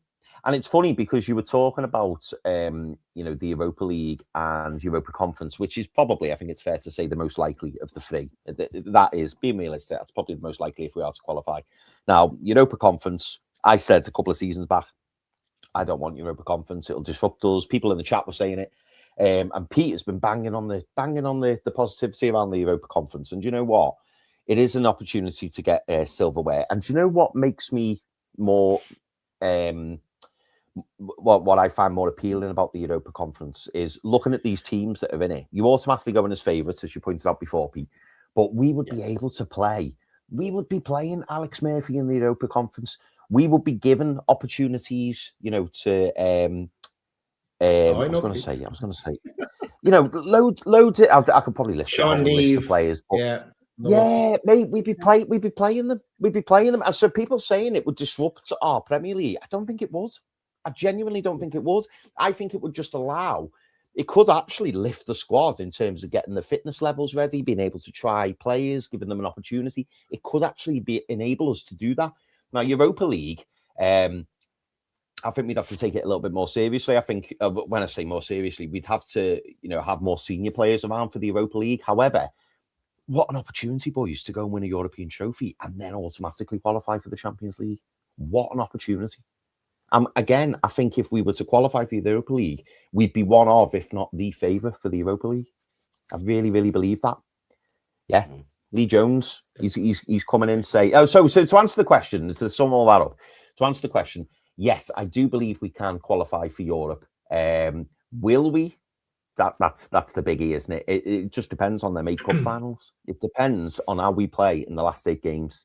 And you know what? If we go and get through in the Barcelona game, that will give me encouragement that we can go on and do that. Because if we can beat Man United, beat Chelsea, go through against Barcelona, why can't we go on this run? I mean, boys, in the past, we've won 5 or 6 on the bounce. We won 5 or 6 Premier League games on the bounce. Look where we'd be in the league. Imagine where we'd be in the league if we won 5 or 6 on the bounce. There's no reason why not. We'd be talking about Champions League football right now with 5 or 6 wins, because that's what it did to Man United. Man United got 4 or 5 wins on the bounce, and it took them from where we were to guaranteed in the top 3. That's how quickly it could have changed if we'd have been able to put that run together. And so, yeah, you're absolutely right. I believe we can get Europa Conference League. I reckon that we can get some form of European football. And I'm going to go Europa Conference League just because I think that's the minimum that we expect to get. In my opinion, that's the minimum we expect to get. And I agree with what Sophie said. As she put a comment on, bring me any Europe is what Sophie said. One of our mods in the chat, and I'm with her. I'm absolutely with her. I wouldn't have had that opinion back in November. I would have said no, Champions League is the aim. That's where we are. But we are where we are right now with 8 games to go. Where beggars can't be choosers. I want European football in any form. But you're absolutely right. You only have to look at Aston Villa.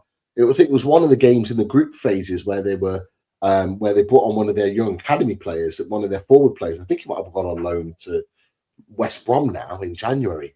But he came off the bench, made his senior debut, and I think he scored the winner off the back of that. That could be Sean Neave next season. That could be, Mateus. What's the lad's name? Mateus, the Brazilian lad, Mateus something Mateus. The young Brazilian lad, he could be that guy that comes off the bench next season and makes a difference. Alex Murphy could be another one that you bring off the bench, you bring in and you give him some minutes off there. Sung Soo, you'd be getting minutes. Leo Shahar. You got players there. George, the guy, lads. Salia. He scored a fantastic goal this week in the under-21s.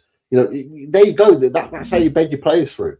That's how you give your players first-team football in games where it's a big moment for them, but it's a chance for us to just rest and rotate. That's how Aston Villa have done it, and Aston Villa have done it fantastically well. It's been able to maintain them on a European charge, but also on a Champions League charge. Yes, they're faltered at the moment, but I back Eddie Howe to potentially manage that next season in a lesser competition, with a significant improvement in the transfer market next season. That's the way I see it anyway. That's why I've always seen it as a positive. For me, more than anything, sorry, Daz, just before you come in, for me, more than anything, I look at the Europa Conference and I look at the Europa League and I think we could win those competitions. With the Champions League, I'm thinking, let's try and get to the knockout phases. Let's try and get to the quarterfinals and let them see where the land lies. We get the Conference League, I'm like, we're favourites for that. We could genuinely pick up that trophy. With the Europa League, I'm saying we could get to the final, and then it's the lap of the gods of who we face in the final to see whether we win it. We've got great opportunities. I'm thinking we could have that feeling again of winning the Carabao Cup, but then putting a European trophy in the cabinet. Imagine that. Twice in 3 years, winning the Carabao Cup, and then 26, 27, winning Europa Conference League, putting a European trophy in the cabinet. First European trophy since the first cup? Yeah. Come on. Why not? Why not? Don't plan anything for the 30th of May, boys. We're still in this Champions League. We're still fighting for it. We've not gone anywhere just yet. And who knows? Don't be talking about Europa League or Conference League just yet. Just yet, yeah. Believe. One last question on the Europa League, and it's a good question, and I think we've had this question a fair bit, and it's just to clarify it, I suppose. And obviously things have progressed a little bit in terms of qualification and who's left in the competition. But Tony Timebridge says, what position gets Europa League now as it stands? And boys, tell me if this is right. So your top five look all set to get that extra coefficient place. So the top five are getting Champions League. 6th place would get the Europa League, and 7th place would get the Europa Conference. However, given who is left in the FA Cup, I think that there is an opportunity if one of the Champions League qualified teams wins the FA Cup, it then gives an extra place to the. Is it the Europa League who gets the extra place? Yes. So then that would be 6 and 7 would get Europa League, and then 8th will get Conference League. Yeah. Because the winners of the Carabao Cup, which is next weekend, that opens up the Conference League. But obviously, Man City and Arsenal are guaranteed Champions League football. Effectively, let's be honest. So that just gets pulled back down to an extra position, which is why it goes to 7th. On top of that, as you just said, you've got Man City, Arsenal, Liverpool, Chelsea, all still in the FA Cup. If they finish in the top 6, those 4 teams, if they finish in the top 6, which is likely to happen, very likely, then it goes down again because it opens up the Europa League. If Chelsea win in the Europa League, it goes down because they've got Europa League football anyway. So it goes down again, another one. So it goes down to 8th position. Conference League goes down to 8th, and then the 6th and the 7th. It's effectively what happened this season, other than I think Palace won the FA Cup. That was the only difference. Because Palace won the FA Cup, they got the Europa League position. Forest got Europa Conference, but because of the legalities, they had to swap places. That was basically what happened. So, providing that a big team wins the FA Cup, it will be 8th position that gets it. And what about if Aston Villa win the Europa League? I think winning a competition doesn't affect anything in the league position. I don't. In Europe, I mean, I don't believe it's an extra spot. Yeah, I don't think it's an extra spot for the Premier League, though. I don't think the Premier League benefits with the Champions League. The only way they would benefit from the Champions League with an extra spot is if we won it. So if we beat the Champions League and we won it, we'd be in the Champions League as an additional. Yeah. If that's assuming Villa would finish in the top 5, if they finish like 6th, 7th, or whatever, then there'd be an extra team from the Premier League in the Champions League. Yeah, it would probably depend where Villa finish in the league as well, wouldn't it? Yeah. So if Villa finished 6th, for example, but won the Champions League, they would be added to the Champions League pool. Yeah, but that wouldn't add an extra space. No. To the Premier League. No. Or would it? I don't think it does. I don't think it does. Them winning it, it doesn't add enough space to the Premier League, because I don't think it did for Tottenham. I don't think it added an extra space for Tottenham. But was that because Tottenham finished 17th? Yeah, so they just took the Champions League. They just took the Champions League spot. Yeah. But and that's what I mean. So like so it didn't get. Yeah, I don't Villa think could win it, because Villa could win the Europa League, get the Champions League qualification, but then also finish top 5. So then they're getting 2 qualifications. So I'm wondering if But it wouldn't add another spot. No, it wouldn't. It wouldn't go down to 6th spot then. No. So it'd be the same with if they finish 6th. So if they finish 6th and got Europa League, but won the Europa League and got Champions League, they'd be boosted up to the Champions League. Yeah. But it wouldn't affect. I don't think it would then go down to like potentially 9th getting Europe. I don't think it then would go down, for example, 7th and 8th get Europa League and 9th get Conference. I don't think it does that. Okay. I don't think it does that. I'm there's a lot of technicalities about it, but I don't think it allows that. It's worth looking into, though, if anyone wants to look into it and let us know. Well, wait another couple of weeks till we know where we are a bit further. And to answer your question, Chris, on the coefficient, because I have the information here. Yeah, England are top of the pile here at the moment anyway for the coefficient and that extra spot in the Champions League. Oh God, comfortably as well by the looks of things. What are 15 points ahead? Yeah. I think you know what? I think us beating Karabakh home and away almost guaranteed it. So when we won the knockout phases and we knocked out Karabakh, because obviously English team winning back-to-back games, it keeps adding on the positive points because it's about like the wins that teams get in the competitions. I think the fact that we beat Karabakh, I think it added even more strength to England, so it almost kind of guaranteed it at that point. So even if the amount of English team goes out that we expect it to, with the teams that are left in it won't make a massive amount of difference to the point where that gap gets significantly closed. And let's not forget, we're expecting Villa to go deep. Palace could still go deep. Forest could still go deep. So even if the Champions League lot are out, we're still adding on points if those other teams in European competitions, English teams still pick up wins. So I mean, and hopefully, fingers crossed, we're adding to that as well. So it looks all pretty much guaranteed that Newcastle have allowed the 5th spot to be in the Premier League. It's just a shame that we're not fighting for it yet.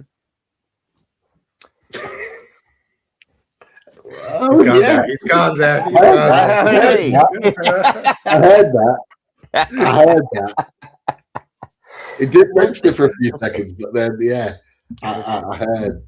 So we'll come back to that. We'll see. Dazzler, very quick and easy one. This. What's the bigger game, Tuesday or Sunday?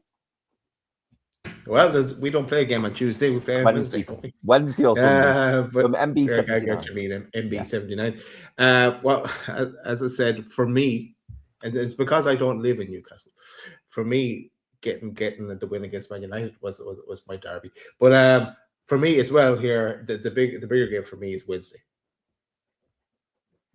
Same for you, Pete. Not mincing my words there. For me, that it's Wednesday, and I know for everyone living in Newcastle, and when you're living in Newcastle and you're working alongside people that support Sunderland, and it's bragging rights. I can get it. I get it why it's the biggest game, and it's because they bet us in the Stadium of Light, and it's a revenge mission there. It's payback. It's Wednesday, Barca. And getting the next round of Champions League. Pete?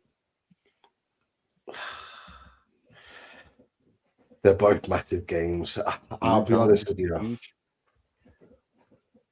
I think for the manager and the players, they need to win on Sunday. It might not be the biggest game of the season. I think Barcelona is probably the biggest game in terms of Champions League, potentially getting to the quarterfinals. It's the biggest game, but I think for Newcastle United and for everybody that supports Newcastle United, I just feel like Sunday means more. You cannot go into, or you cannot finish this season with Sunderland beating Newcastle twice. No, true.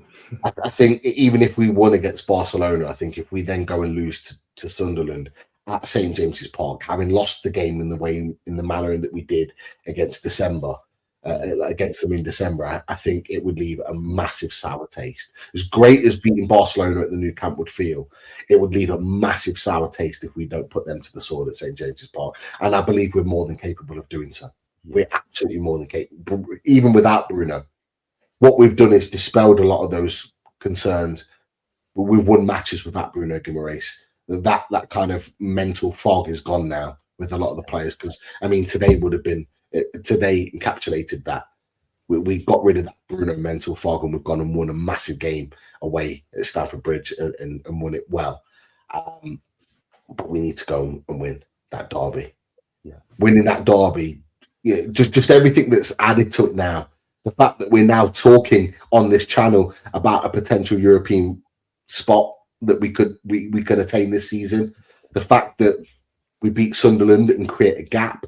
The fact that win, if we get it on Sunday, could propel us even further into that discussion of European football right before the international break as well. What a way to sign off for a 2-week break, knowing that you're going to get Bruno Guimaraes back the other side of that with a big win against Sunderland.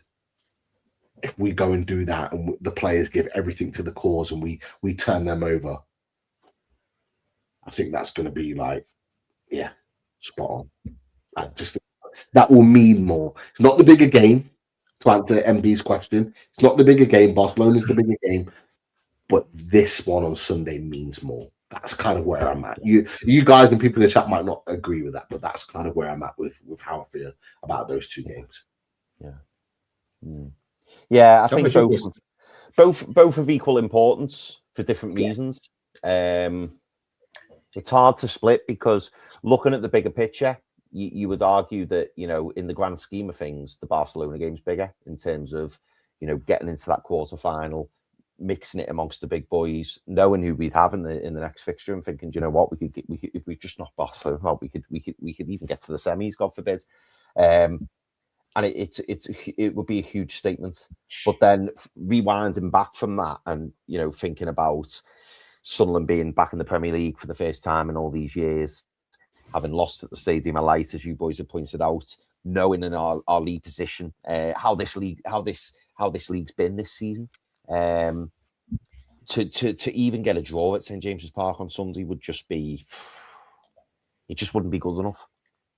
It wouldn't be good enough. I think we need to really go out there and put up a convincing performance and get the 3 points. So yeah, both equally important. It's so hard. It's so hard, but for different reasons. I can see, Pete, why you're saying Sunderland, and I can see why Dad's the same bar, because it makes sense. I can see it. I just want to win both. I'm just going to make it easy. I just want to win both. I really, really do. I'm with you. Mr. Linkfield's just put in there, the derby has to be convincing. Has to be a convincing win, like a 3-0 or higher. I don't agree with that. Do you think? I just want to win. I don't care how we win. Yeah. I don't care whether it's a last-minute goal coming off someone's heel or their backside or their left ear. Like, I don't care how it goes into the back of the net. As long as it does, and as long as it means if we get 3 points, I don't care how you win it. A derby shouldn't be about setting standards of, we need to win 3-0 or 4-0. We've done that. How many games have we done that before with teams in the Premier League? They're crap. We should win 4, 5, 6. And then we end up losing or winning by the odd goal, and it's been a real tough game. Like, I'm not saying that Sunday is going to be easy. Absolutely isn't. They're going to come and make it absolutely as difficult as possible for us. They're going to make it horrible. They're going to pull out the most ridiculous shithousery levels of performance you're going to see.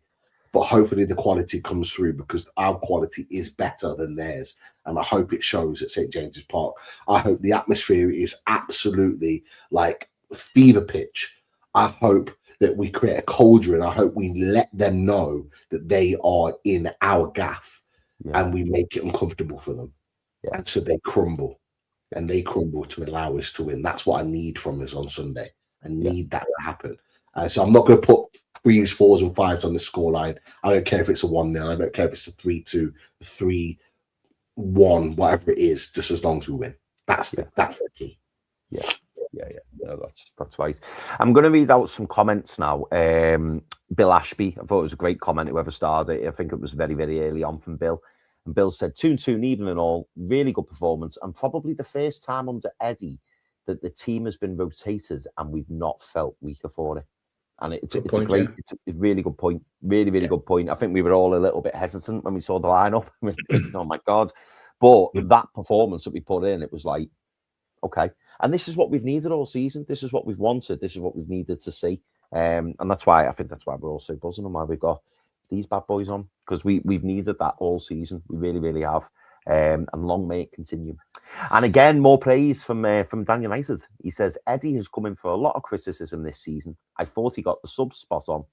He set the team up with great work ethic, and the work out of possession along with the formation all worked. And it did. Who's that guy? I know. Who's that guy? I know. It's the same different guy, isn't it? Positivity. Yeah, I love it. It's the things that Dan wanted to say, because I spoke to Dan after the 12th man fallout, shall we say, and we were chatting after the show, and he was like, you know what, he was like, I had so many positive things I wanted to say about Newcastle's performance, but once Red Mist came along, he was like, he just went, and I had no intentions of saying it, but he sees the positives in Newcastle. He absolutely sees the positives. So Dan United for that. You have to admire his passion as well, though. Like because I did watch it after that, and yeah, you can see where how it came about. Yeah, no, absolutely. Oh, it's an interesting one from Bill Ashby again, lads. With SCR coming in next season and the Premier League's limit being 85% compared to UEFA of 70 or 75%. Is there an argument we are better not getting European football next season? I see where Bill's coming from. Yeah. Oh, sorry, go on, guys. No. I get where he's coming from. All right, but we've got to get used to being in Europe, and we're going to have to get used to working with those percentages in terms of the wages, and that's why we need to be bringing in more revenue to allow us to maneuver. But like when we can't keep going either in one season we're in Europe or in the Champions League, and the next season we're not. Like, that's not growth, and that's definitely not where the club or the owners want us to be when they point back to the 2030 comment. But so I do get what Bill is saying, but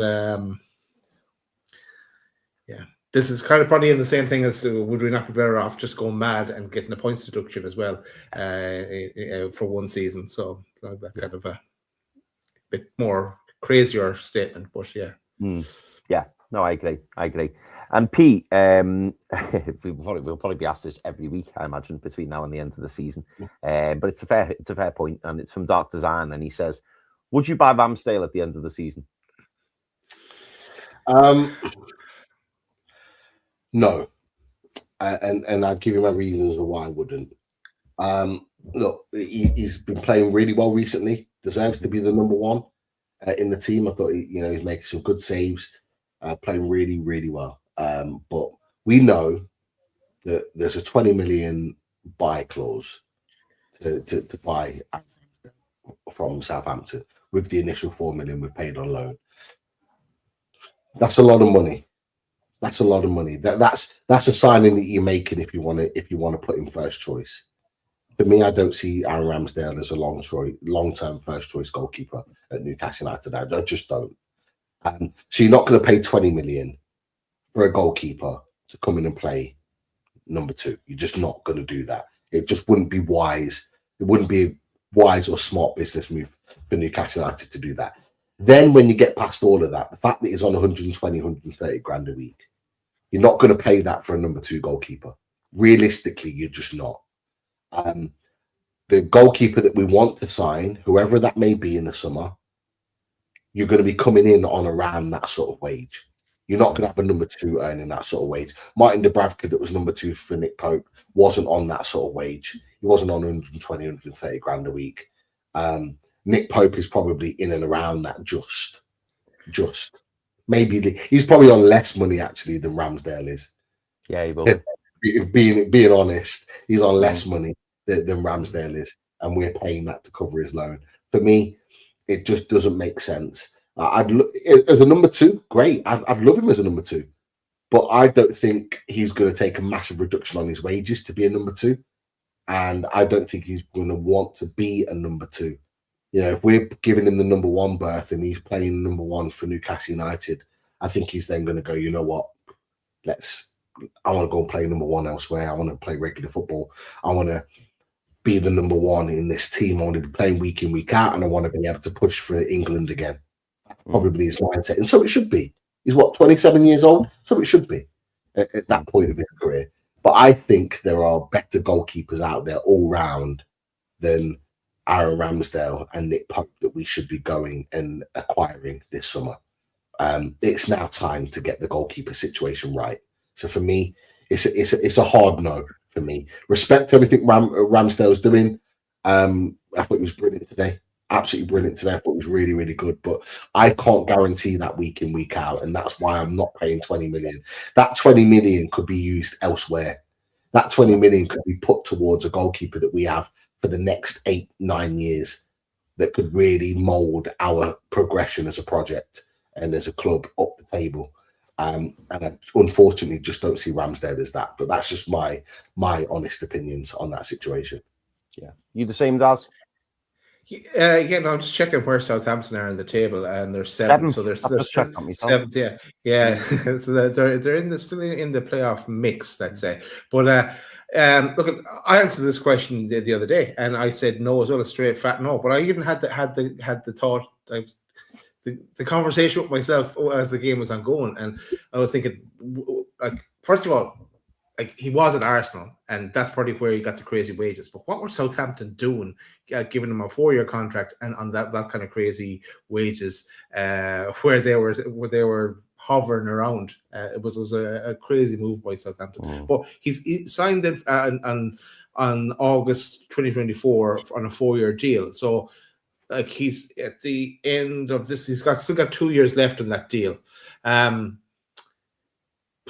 If he would take a wage cut, I don't think he will. He's only 27, so but who else is going to take him on that kind of wage? It's big outlay. Big outlay. There's not many clubs out there that are on the level of Newcastle that are going to take him. To be honest with you, even like Everton's and Brentford's that are having good seasons have got great goalkeepers in their goal. They've got obviously Pickford. Obviously, it divides opinion, but he's a brilliant goalkeeper. Brentford have got Kelleher, who's having a great season. Even Sunderland have got Roofs, who's having a brilliant season as well. So you're looking down the pecking order of goalkeepers. Even Palace have got Dean Henderson. So you've not got a lot of teams that are really looking for a goalkeeper. And I just wanted to come back to Irish Assassin, because he said, well, Pete, I have to not agree with you. When Ramsdale signed, he knew he would be number 2 if Pope stayed. We should get Robin Reece. I agree with that. In the summer, and let them two battle out. Look, I've not got an issue with Aaron Ramsdale staying, but I just have an issue with the fact that Newcastle have to pay 20 million to sign him on a permanent, and then the best part of 30 plus million to sign Robin Reece. So you're talking about a near 50 million outlay on 2 goalkeepers. I think that's bad business for Newcastle United to do in the summer when there is other positions that need to be addressed just as significantly as the goalkeeping situation. I'm not comfortable with Newcastle paying 20 million for a goalkeeper that's number 2. I'm happy for Ramsdale to be number 2. That's not in question. I would love him to be number 2 and be a good backup, because if he can put performances like he is now as a number 2, great, excellent. But I'm not comfortable with the 20 million outlay that we'd have to pay for him to come in as number 2. The easy way around it, and I don't know if it's possible or not, if Southampton don't go up, it could be a possibility, is that we extend the loan for another year. Yeah. Can we extend the loan for one more year and get Ramsdale, maybe pay a lesser loan fee, maybe 2 million, 3 million maybe on a loan fee, and have him as a number 2? Would he be happy to stay as a number 2? We maybe narrow down the amount of wages we cover. I don't know. This is for Ross Wilson and his team to decide. If we could get Ramsdale on another loan for a year, I'd take it. I'd take him as a number 2. But we have to get a number 1. And that means that Pope needs to be sold, which I'm not against, by the way. Moving on. get whatever we can get from him. A newly promoted team, whoever comes up, a Coventry would take him absolutely all day long. And Middlesbrough might well take him all day long as an experienced goalkeeper that could potentially keep him in the league. Get them to pay some crazy fee. Fulham, they've got Leno, but he's 24.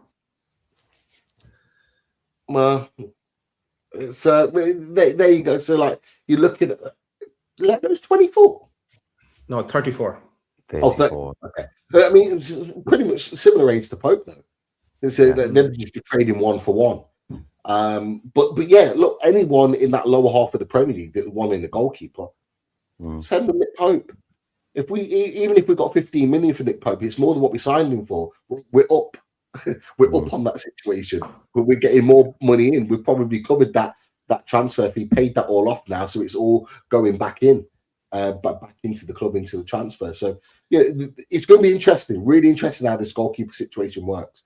I there's so many goalkeepers out there, young goalkeepers that we could be looking at.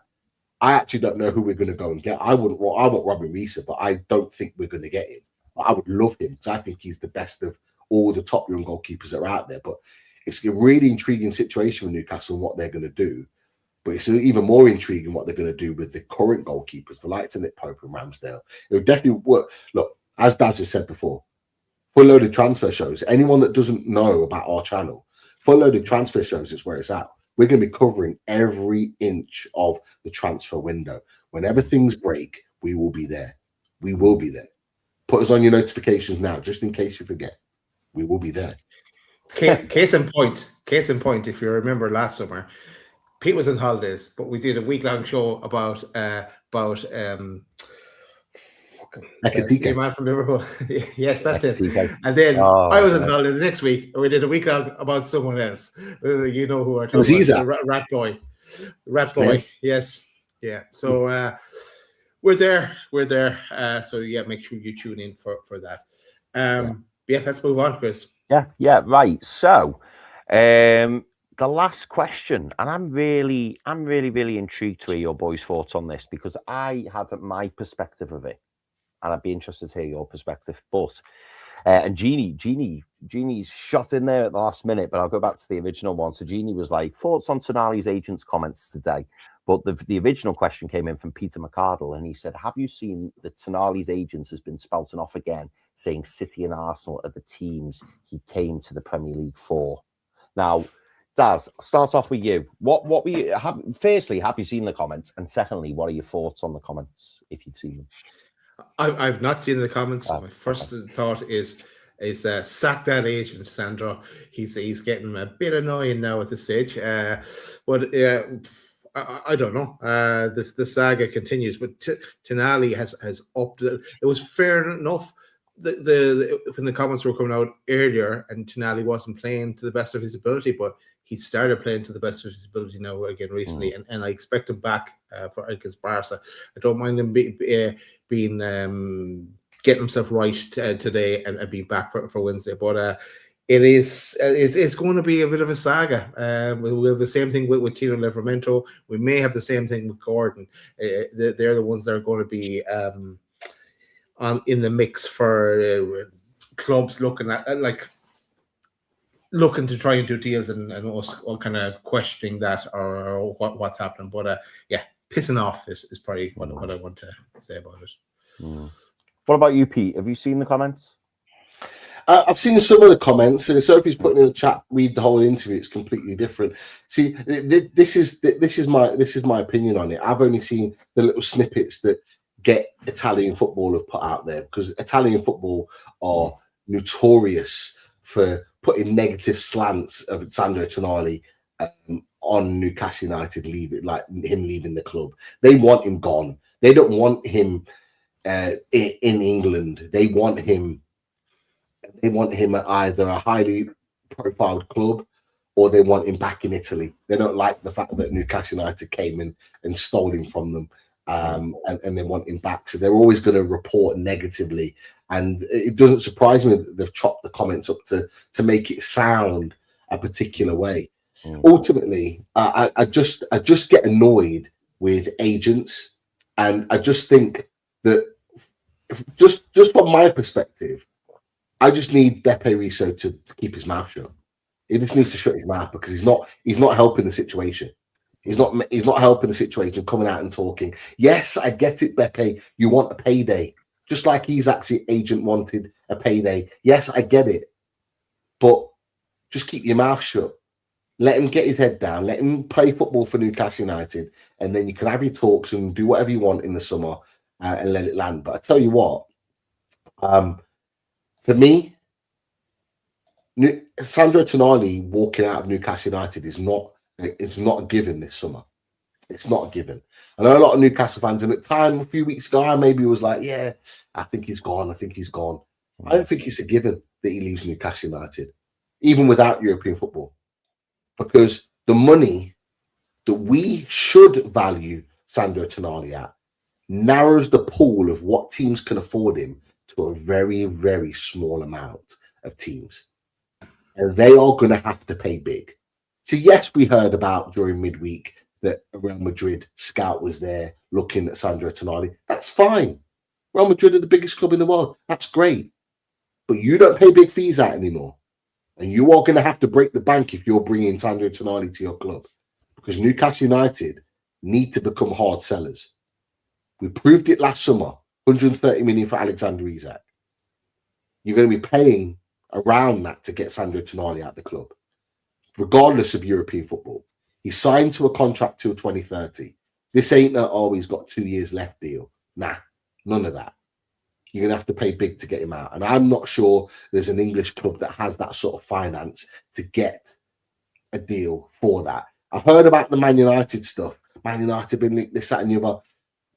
And then Ben Jacobs comes out yesterday and goes, oh, yeah, they like Sandro Tonali. They like Bruno Guimaraes, but they're not sure they can afford what Newcastle United are going to value him at. It's a dead rubber. It ain't happening. It's not happening. Those type of teams haven't got the money to pay out for that. And if they have, that's going to be the bulk of their transfer business, which they need to do more work on. They can't afford to outlay that level of money on one player. So I think Newcastle United absolutely hold the cards here. And I'm not sure that a team puts that amount of outlay out for one player this summer. I don't see it. I just don't see it. So the agent needs to keep his mouth shut. Right, and if I'm Sandro Tonali, and if you're worth your salt, Sandro, you'd be telling Beppe to keep his mouth shut as well. Right? That's what I'd be doing, and stop spouting off rubbish in the media. Now, his interview might not have said it that way, but the fact that he's talking about it is going to bring a narrative out there that people are going to try and exploit, because that's what the media do. That's what the journalists do. So keep your mouth shut. Get your agent to keep your mouth shut. Get your head down and keep playing football. Because I tell you what, since mid-February, Sandro Tonali's back. He's the Sandro Tonali that I recognised last season. And we need to keep him that way. And the only way he can do that is if he gets rid of all the noise and he gets his head down and plays football. What will be in the summer will be. But he needs to focus on football right now and not transfer speculation. I'm not putting that on Sandro. I'm putting that on his agent.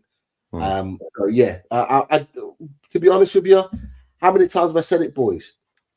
I don't listen to transfer speculation in March. Well, we might address it in comments on here, and I'll give you my opinion of what it is. I ain't listening to transfer speculation in March. If we had transfer speculation in March, we've had James Trafford already at the club. If I listened to transfer speculation in March, we'd have Ekitike playing up front for Newcastle United. If I listened to transfer speculation in March, Bruno Guimaraes would have played 3 years at Man City by now. I don't listen to transfer speculation in March. Come end of May, come June, and come July, if those noises are as loud as what they are right now, then we're having a conversation about it. And that's where the Fully Transfer Show will fall in, because we will all have our opinion about it, including you in the chat, when we talk about it on those shows. But for right now, it means zilch, nada, nothing. Beppe just needs to keep his mouth shut. Yeah. Oh, do you know what? Somebody in the chat, who was it? Claire G says he is insinuating that Tonali being a top player will progress to a bigger club. Do you know what, Claire? I read the quotes And it's one of those where it can be taken one of two ways. Now, the way I read it was the fact that Beppe has come out and said our aim, our ambition was to get Sandro Tonali to be the top player that every club would want. That's how I read it. Now, Pete's right, he shouldn't be talking and he shouldn't be, starting all these rumours off and stuff like that. But I do think this has been segmented, cut up in a particular way so that everyone goes, oh, Sandro Tonali wants to leave, Sandro Tonali wants to go, and, they're trying to hawk him out. And maybe they are trying to hawk him out. But what is absolutely true is that for Sandro Tonali to leave because of the amount of time left on his contract, as we saw with Alexander Isak, it's going to cost a hell of a lot of money. And we will see what happens in the summer, boys. We will absolutely see what happens in the summer. Very quickly, the only Beppe that I care about is Beppe DeMarco in EastEnders. It's the only Beppe I care about. Good guy. If you know, you know. If you know, you know. You liked him. Loved his goatee. Yeah. Still in it? I don't know. No, I don't watch it. I ain't watched it for 15, 20 years. I don't know. Neither have I. No. Right. I've got one last question, Chris, because I think you're finished with questions. Yeah, yes. We are. We're ready. We're done. But it's not for any of you guys. It's just like we've had a good week. Yes. I just have one question. Can next week get better? And it's for you, Mick. It can. Thank you, Mick. Yes. All right. On that note, we will say goodbye. Make sure you smash that like button on the way out. We will be back. I think we'll play out with the build up for the Champions League. Yes. Let's do that. So, could someone please switch me over? Oh yeah. Just before, have we not got to 150 likes yet? Apparently not. What is going on here? We've got the mods. We've got fantastic people like Jeannie Aston. We've got Sophie. We've got others in the chat. Proper mods. Ali's in the chat. Why are we not going 150? We've got over 900 people watching. People, if you watch on X, come over to X and come over from X to YouTube. Just give us a like. Put your comments in after the show. If you're watching it back, put your comments in. Let us know what you think about any of our opinions that we've shared tonight, or just your opinion on the game. 140. 140. 140. Come on, people. 140. We should be smashing 200. Standard procedure. Come on. We just won. Fantastic result away at Stamford Bridge. Last time we won at Stamford Bridge, it was the Pape Cisse double whammy. Double whammy. Long time ago. Come on. Double whammy. Right. Enjoy Mother's Day, mothers and others. And we will be back next week. We're definitely back for a watch along. We should potentially pop up in different places along for the rest of the week. But thanks for sticking with us, and we will see you on the next one. All on to this one, though. Bring on Wednesday. Encourage them to dream and to think, what if? We've got the right characters, really strong togetherness, as we always have been since I've been at the club, and that's so powerful. And I think we've shown that we can compete with anybody. Unity is key. And that's the only chance you have to be successful. Truly successful is to have the club as one. To have that connection with the city, with the supporters, there's a connection that's unique. It shows the power that football possesses.